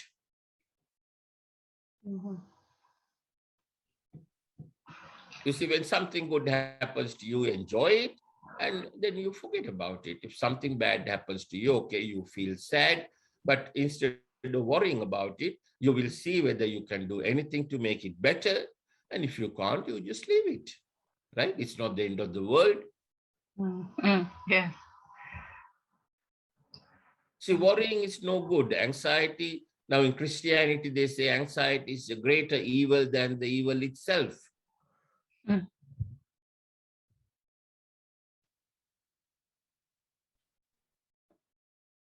Okay. Thank you. See, even if you look at the Bible, it says the main cause of suffering is attachment. Has anyone read the Bible?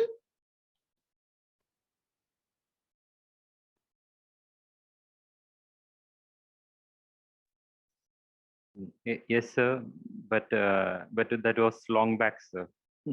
But I don't remember it anymore, sir. Don't worry about reading them, read everything. It's knowledge. Before I became a monk, I used to go to all the places of worship. I spent quite a bit of time in Dubai. I used to go to the mosque. And when I go to Sri Lanka, I go to the Buddha Vihara and also this Catholic church. And I used to go to the Hindu temples. The only place I couldn't go to was a synagogue. I have a very good Jewish friend who is not well right now. And when he recovers, I'm planning to go to, in fact, I did go to a synagogue once. Once I went to a synagogue very briefly with him in Northern Ireland. So I have been to a synagogue also, even though I didn't take part in their prayers or whatever, So I used to go to all the, even now once in a way, I go to the Hindu temple and have a meal with them. I go to the Sikh temple once a week. I sit there and, because Sikhism is Buddhism.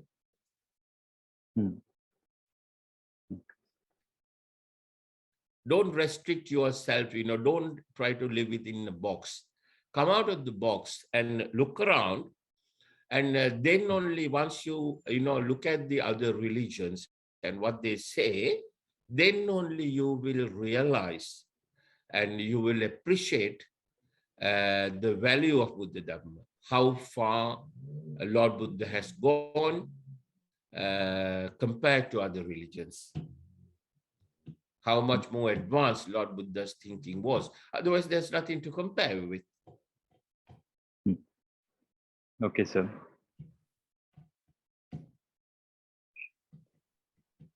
Vandami Bhante. Namo Buddhaya. Bhante, my name is Pankaj, and I have Hello, a Pankaj. Yes, Bhante, I have a question. Yes. So the Tipitaka that was written down 456 years after Lord Buddha's Parinibbana, Mahaparinibbana. So that is the same Chatutta Sangiti Bhante, or is there a disconnect here? Because this being such an important Is that the event, same? Now, I lost the word there. You said, is that Tripitaka that was written down 456 years ago, is that the same? Then the next word I lost. is that the same as the Chatutta Sangiti Bhante? They say there was a Chatutta Sangiti in Sri Lanka. Is I don't that know what Chakut. This is the first time I heard about it. Buddhist Council Bhante, the fourth Buddhist Council? You see, I'm talking on the first Dhammacakkappavattana that took place. Right, Bhante. Right. And then after 100 years, they said there was a second Sangayana. Yeah. Then the third one was with in Ashoka's time with Bhante Mogaliputta Tissa. And the fourth one was in Sri Lanka. So is this the same event, Bhante? Where even in this so in this Sangayana, they say that this is where it was written down for the first time. So is this the I don't same? know whether it was the fourth one, you see, because in many countries there have been many Sangayanas. You see, by that time, because Emperor Ashok was there about 270 years after Lord Buddha passed away, and he spread Buddhism all over, all over Asia, and in different countries, they started to practice Buddhism in different ways.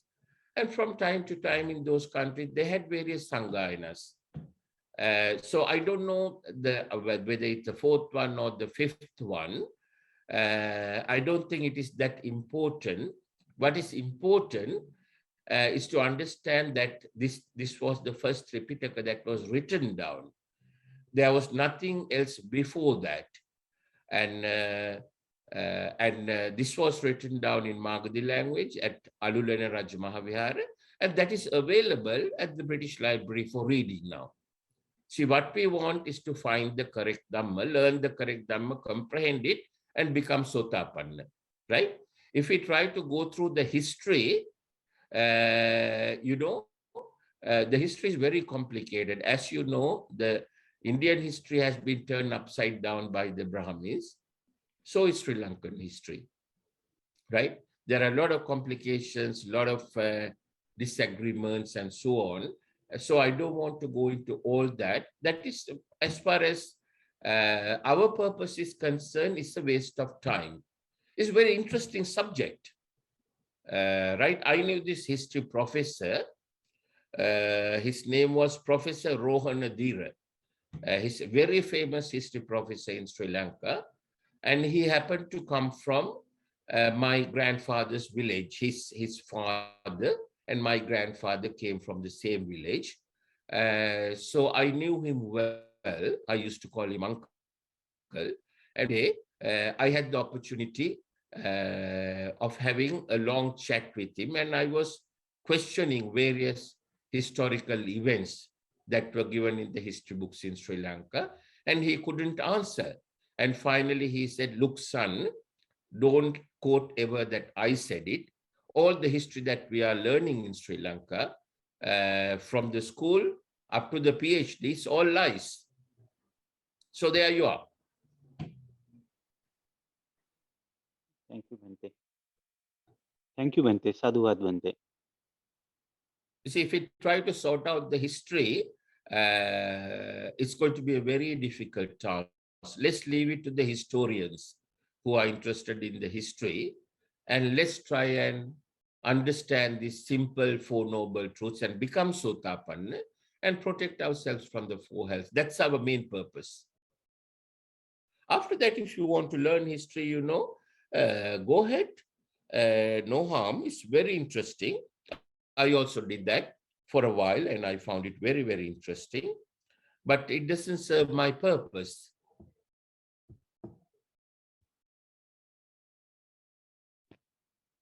Thank you, Bhante. Any other questions, anyone? Venerable sir. Yes, sir. So I have been reading this sutta. In this sutta, there is a naked ascetic upaka.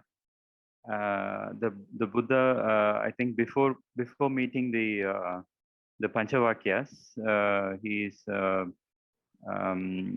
encounters this Jain, the Niganda Nadabuddha's disciple, Upaka, and here there is this statement Buddha makes, but actually I don't know what is the version of the Pali text I have.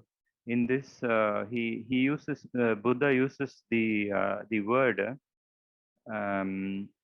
Sabbinjaho, that is tanha kaye vimutto, like that. So the tanha kaye is the body, actually body, the meaning. Tanha is tanha, and so now I was wondering, Bhante, is Buddha referring to the tanha in the body, or the body of as tanha, considering it as a embodiment of tanha for that matter, Bhante? So, well, I haven't heard of that story, but as far as Buddha Dhamma is concerned, it's all about the mind, not about the body.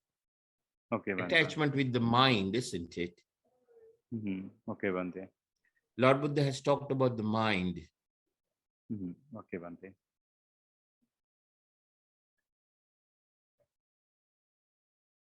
And another question, Bhante. Yes. Another question is, first thing is, I am very convinced that I have also been I have also tried the breathing meditation for it was tedious, and I didn't get results. But later I got results by reading this suttas, and especially I think the Metta Sutta along with the Buddha's 9 characters and other suttas. So I got results, and my question is, so I got fast results. So this I can this I know very clearly. So that's not the breath meditation. So that Buddha might have taught. So and then my question is regarding the Sotapanna, Bhante. Sotapanna, they in the text they say that the Sotapanna Magga, the entry is there, and then the Sotapanna Phala is the fruit of the Sotapanna. So so there is a transition between both, and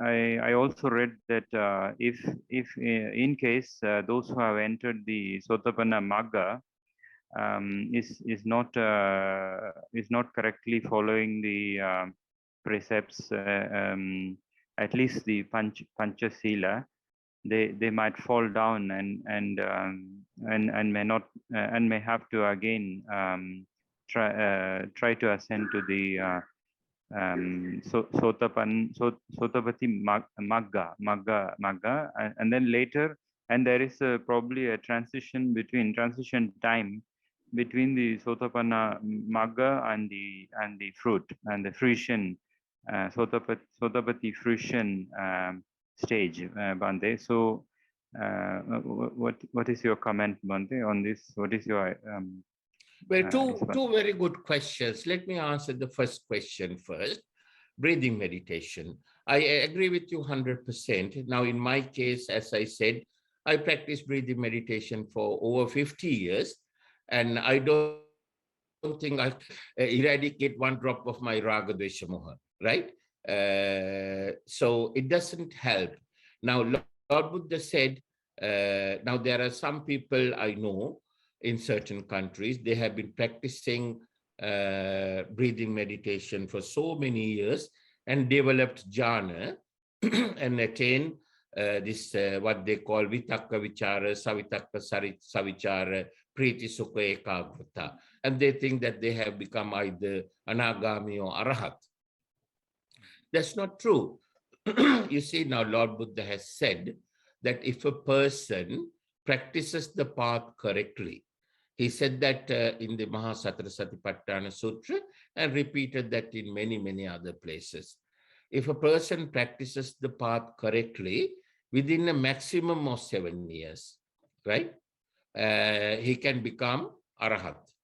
At least he will become Sotapanna.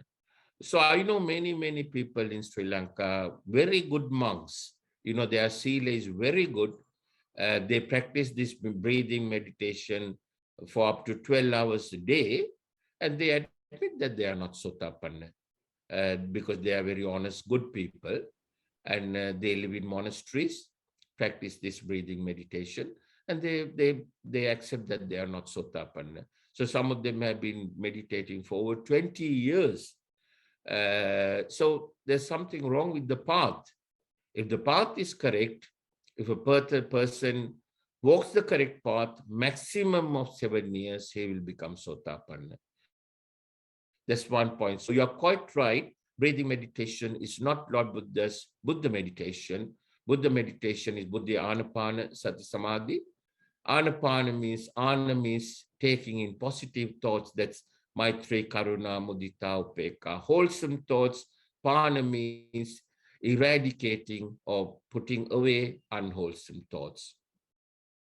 So that's point number one.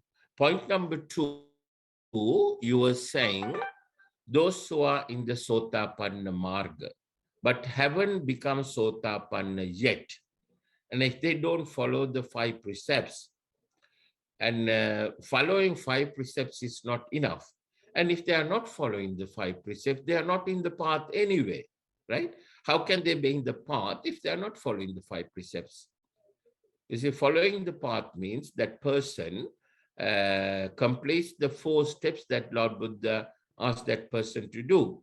He listens, he associates Kalyana Mitra, maybe more than one. He listens to Dhamma taught by those Kalyana Mitras, and then he practices Yoniso Manasikara, and he practices Dhamma Dhamma Patipada. Now, the 5 precepts are the 5 big ones. Now, Lord Buddha's discipline, Lord Buddha's precepts are not 5 precepts actually. What he called in Magadhi language, Kotyak Sangvara Sila. Kotyak means unlimited number. He said, if you can control your thoughts, take in only good thoughts, wholesome thoughts, and put out all the unwholesome thoughts, only Arahat person can do. You are observing Kotyak Sangvara Sila 100%. Unlimited number of disciplines will be completed automatically if you do this one thing, which is keep your mind full of wholesome thoughts and not allow unwholesome thoughts to come in. Only Arahat person can do that 24/7, right? So what you are saying is that that is the best, the highest standard. Now, out of the Kotya Sangvara Sila, unlimited number of disciplines, the 5 main ones are the 5 precepts. If one can't even observe the 5 precepts, how can he be in the Sotapanna Marga? He is nowhere in the Sotapanna Marga, right? That is very basic. If one has to come to Sotapanna Marga, one has to observe at least the basic 5 precepts. So without that, he's not in the Sotapanna Marga, you see. Even if one is in the Sotapanna Marga, Now, in Ratana Sutra, Lord Buddha clearly explained, in many other sutras as well, only a Sotapanna person is protected from the four hells. Sahavasya dasana sampadaya taya sudamma jahida bhavanti sakkaya ditti vichikichikancha silabbatang vapya chachikinchi. A person who has eradicated the first 3 bonds out of the 10 bonds that binds a person to this samsara, that is sakkaya ditti vichikicha silabbata paramasa. A person who has eradicated those 3, sakkaya ditti vichikichikancha silabbatang vapya chachikinchi. Chatuapaye hichavipamutto. Chatuapa is the satarapa. A person who has eradicated sakkaya ditti vichikicha silabbata paramasa has come to sammaditi, sotapanna, and that person is protected from the 4 hells. But if a person is on the sotapanna marga, but not become sotapanna, he does not fall into that category. He does not have a guarantee that he will not go to the 4 hells. At the moment of death, in his final thoughts, what we call Cuta Sitta, if he gets a wholesome thought, he will come back to the human world. Again, he will get a better chance to have a go at becoming Sotapanna. On the other hand, if he gets an unwholesome thought, he will go straight to the 4 hells. So only a Sotapanna person or person who has gone beyond Sotapanna to Sakudagami, Anagami, Arahat, only those 4 people are protected from the 4 hells, and all the others are exposed to the 4 hells. That is the danger of living a life without becoming Sotapanna. See, until a person becomes Sotapanna, all day what he's doing is at least 30,000 thoughts. He's thinking with Raga, Dvesha, Moha, and then he's accumulating more unwholesome qualities, and then that is accumulating unwholesome qualities, and then also he's releasing negative energy into the environment, polluting the environment, and thereby harming all the living beings living on the planet, all the natural objects living on the planet, trees and so on, and committing a huge amount of sins every day without realizing. So people think that people misunderstand some of the Dhamma points. Lord Buddha said, Chetana ham bhikkhave kammang vadami.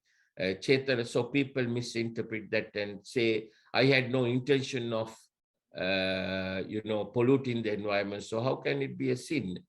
Chetana ham bhikkhave does not mean intention. Chetana does not mean intention. Chetana in Magadhi language, che means chitta, thought. Tana means constructing. So constructing a thought with Raga, Dvesha, Moha is called Sanchetana. Chetana is constructing the thought, and Sang is Raga, Dvesha, Moha. So people are doing Sanchetana all day, you see, because they don't know Dhamma. Sanchetana is Sankara. You see, if you have constructed your thought with Raga, Dvesha, Moha, whether you intended to commit a sin or not, whether you knew whether it's a sin or not, whether you knew whether that if you commit Sankara in order to enjoy aswada and and release negative energy into the environment, you pollute the environment and thereby you earn sins. If you didn't know anything about them, it doesn't mean that you had you had constructed your thoughts with Sanchetana. You have constructed your thought with Sang, Raga, Dvesha, Moha, and thereby that's why you are releasing negative energy into the environment, and that's why you are polluting the environment, harming the others, and earning sins. That's what average person does all day unless he knows Dhamma. You see, only a person who has comprehended Dhamma and come to Samadhi and become Sotapanna could gradually stop this. Until a person comes to that point, without knowing he's accumulating 30,000 sins every day. So how can he protect himself from the Satarapaya, the four hells? And another question, Bhante. Yes. And the question is the metta, the transmission. Metta. Is there any other way to produce metta, Bhante? Because some people say that just remembering some wholesome thoughts in the mind and then holding it and feeling more happy and then transmitting to other people by remembering them something. There's some kind of technique, it seems, which I don't understand. So what you are saying is right. It can be done, but it's difficult. You see, it's more complicated. Why make things complicated? If you can do it correctly, yes, it works. You are maintaining a wholesome thought. You are cultivating a wholesome thought in your mind.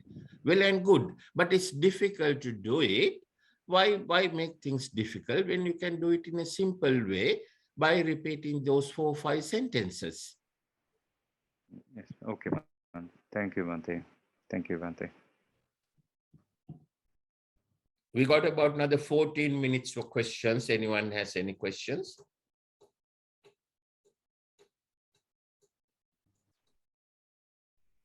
Those who are practicing the path now, those who are in the first group, do they have any questions about the practice? Any questions on practical side? Any obstacles they have come across while they were trying to practice? Like I think it was Hartika who asked a good question about meditation. Similarly, anyone has any other questions? Provided they have started practicing, of course.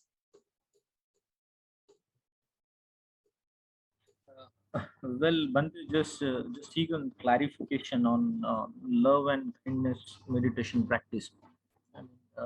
Beg your pardon? Just seek some clarification on love and kindness meditation practice. You mentioned in some of your preachings that Arahant stage can be. Can you speak louder, sir? You're not very clear.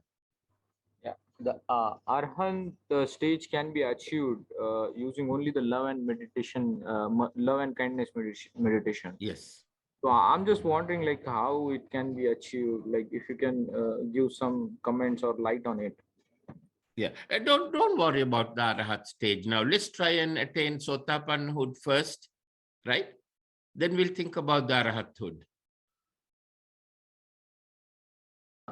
No, I'm just trying to understand the power of this meditation. No, it is powerful. All you have to understand at this stage is, don't worry about what you have to do after becoming Sotapanna, right? Let's try and become Sotapanna first.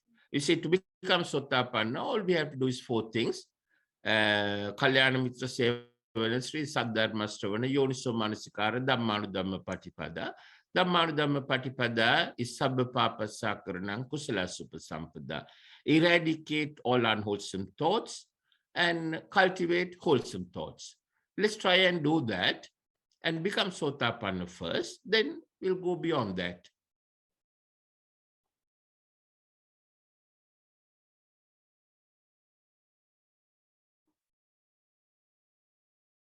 See, what Lord Buddha has explained in the Metta Sutra is, I will very briefly explain. The technique is, what he's saying is, if you through Metta Sutra, if you understand the meanings correctly, you are practicing a wholesome thought. In fact, you are practicing 4 wholesome thoughts. You are practicing Maitri, Karuna, Mudita, Upekka.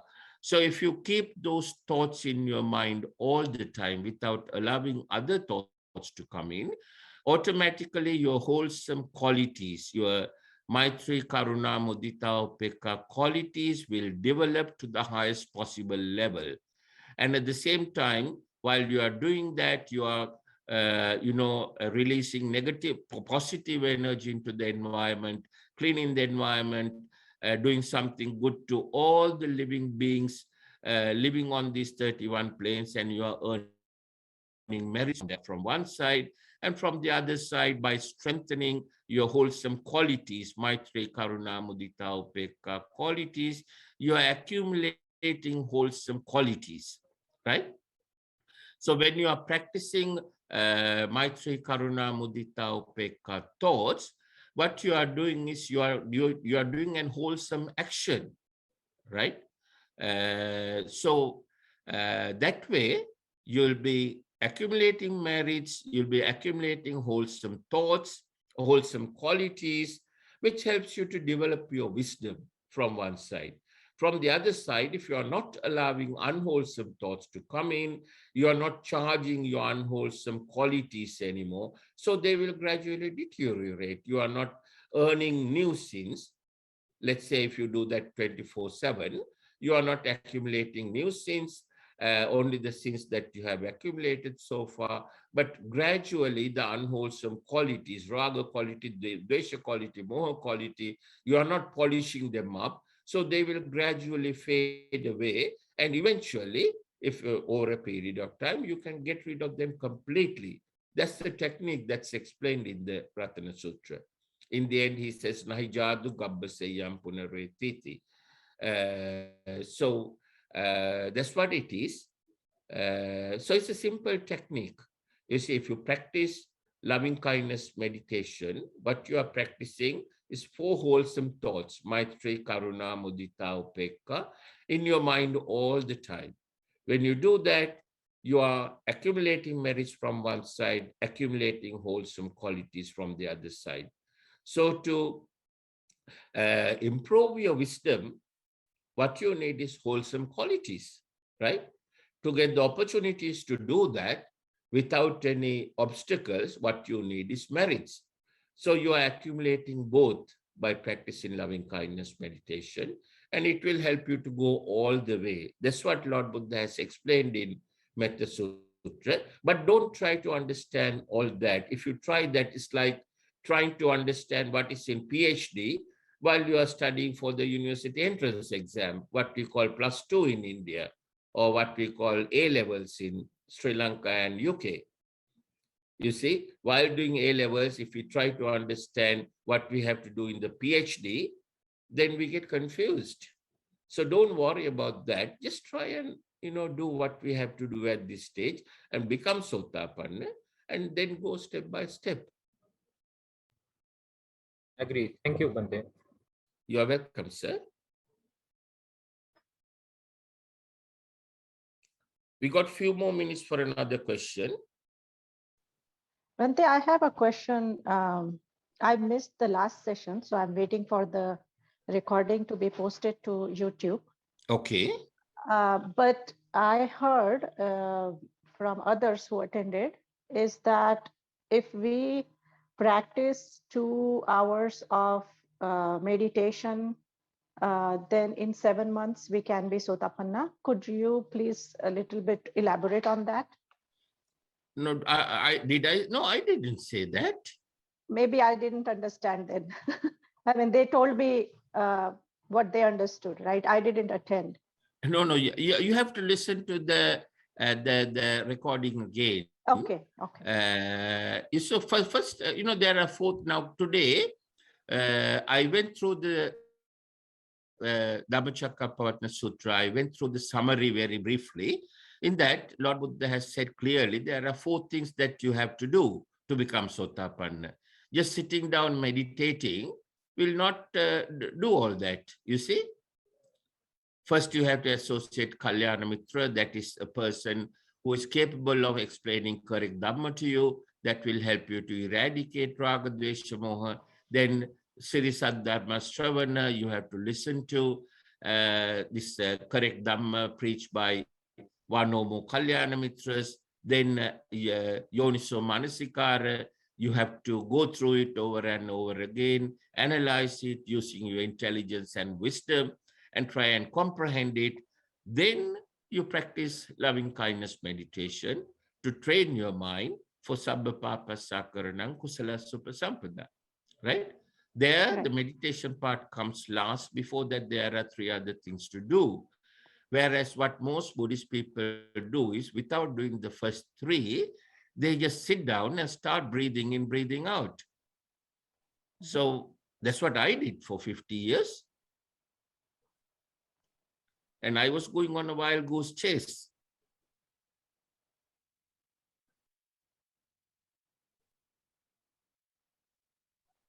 Yeah, Bhante, thank you. We got another 8 minutes left. I think it seems that there are no more questions. So let's transfer merits as we do at every session. Transfer merits and also offer blessings to the entire world. Now, by engaging in this Dhamma discussion, we have completed 10 meritorious deeds. That's Dana, Sila, Bhavana, transferring of merits, receiving of merits, listening to Dhamma, discussing Dhamma, paying homage to Noble Triple Gem Buddha, Dhamma, and Sangha, respecting the adults by transferring merits to them, and finally, practicing Sammaditthi. During this time, most of us have been practicing Sammaditthi for most of the time. So we have completed 10 important meritorious deeds. There are thousands and thousands of different types of meritorious deeds one can engage in. And we have completed 10 important ones of them and accumulated lots of merits. And all those merits that we have accumulated today, as well as throughout our samsara. First, let's transfer them to all our dead relatives. Firstly, I think of Bodhisattva Dr. B.R. Ambedkar, because of whom we are all here today and having this Dhamma discussion. Otherwise, I come from Sri Lanka and I wouldn't have known you. You are from India and so on. So we are all here today like one family because of Bodhisattva Dr. B.R. Ambedkar, who is like a second Buddha to Indian Buddhist people. So let's think of him first. And because of him, this Vihara is here, and I'm able to give Dhamma to the entire world from this Vihara. So we are indebted to Bodhisattva Dr. B.R. Ambedkar. Let's think of him and all the others who have contributed to building up our Vihara for the past 26 years, one way or the other, and passed away. And all our dead relatives, especially those who were parents to us for billions and trillions of years, who brought up us lovingly, caringly, and so on, just like the parents we have or we had in this life. So let's think of all of them, and may all of them receive all these merits. With the power of these merits, may they all be happy, be healthy, be free from worries, free from suffering, comprehend the Four Noble Truths, and finally attain permanent happiness in Nibbana. In order to make those wishes, I'm going to recite this Gatha. And if you know the Gatha, you can recite it with me. Otherwise, you can say sadhu 3 times at the end of it. Idam me jnatinang hotu sukita hontu natayo. Idam me jnatinang hotu sukita hontu natayo. Idang bo jnatinang hotu sukita hontu natayo. Sadhu, sadhu, sadhu. Next, all these merits that we have accumulated throughout our samsara, let's transfer them to all the living beings living on the 31 planes. That's 20 Brahma Loka, 6 Divya Loka, Manusha Loka, and the 4 hells. All the living beings who are living on these 31 planes, may they all receive these merits. With the power of these merits, may they all be happy, be healthy, be free from worries, free from suffering, comprehend the Four Noble Truths, and finally attain permanent happiness in Nibbana. In order to make those wishes, I'm going to recite this gatha. And if you know the gatha, you can recite it with me. If not, you can say sadhu 3 times at the end of it.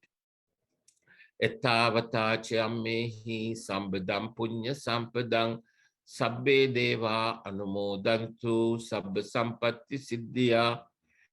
Ettavata chammehi sambadam punya sampadang sabbe bhuta anumodantu sabba sampatti siddhya. Ettavata chammehi sambadam punya sampadang sabbe satta anumodantu sabba sampatti siddhya. Sadhu, sadhu, sadhu.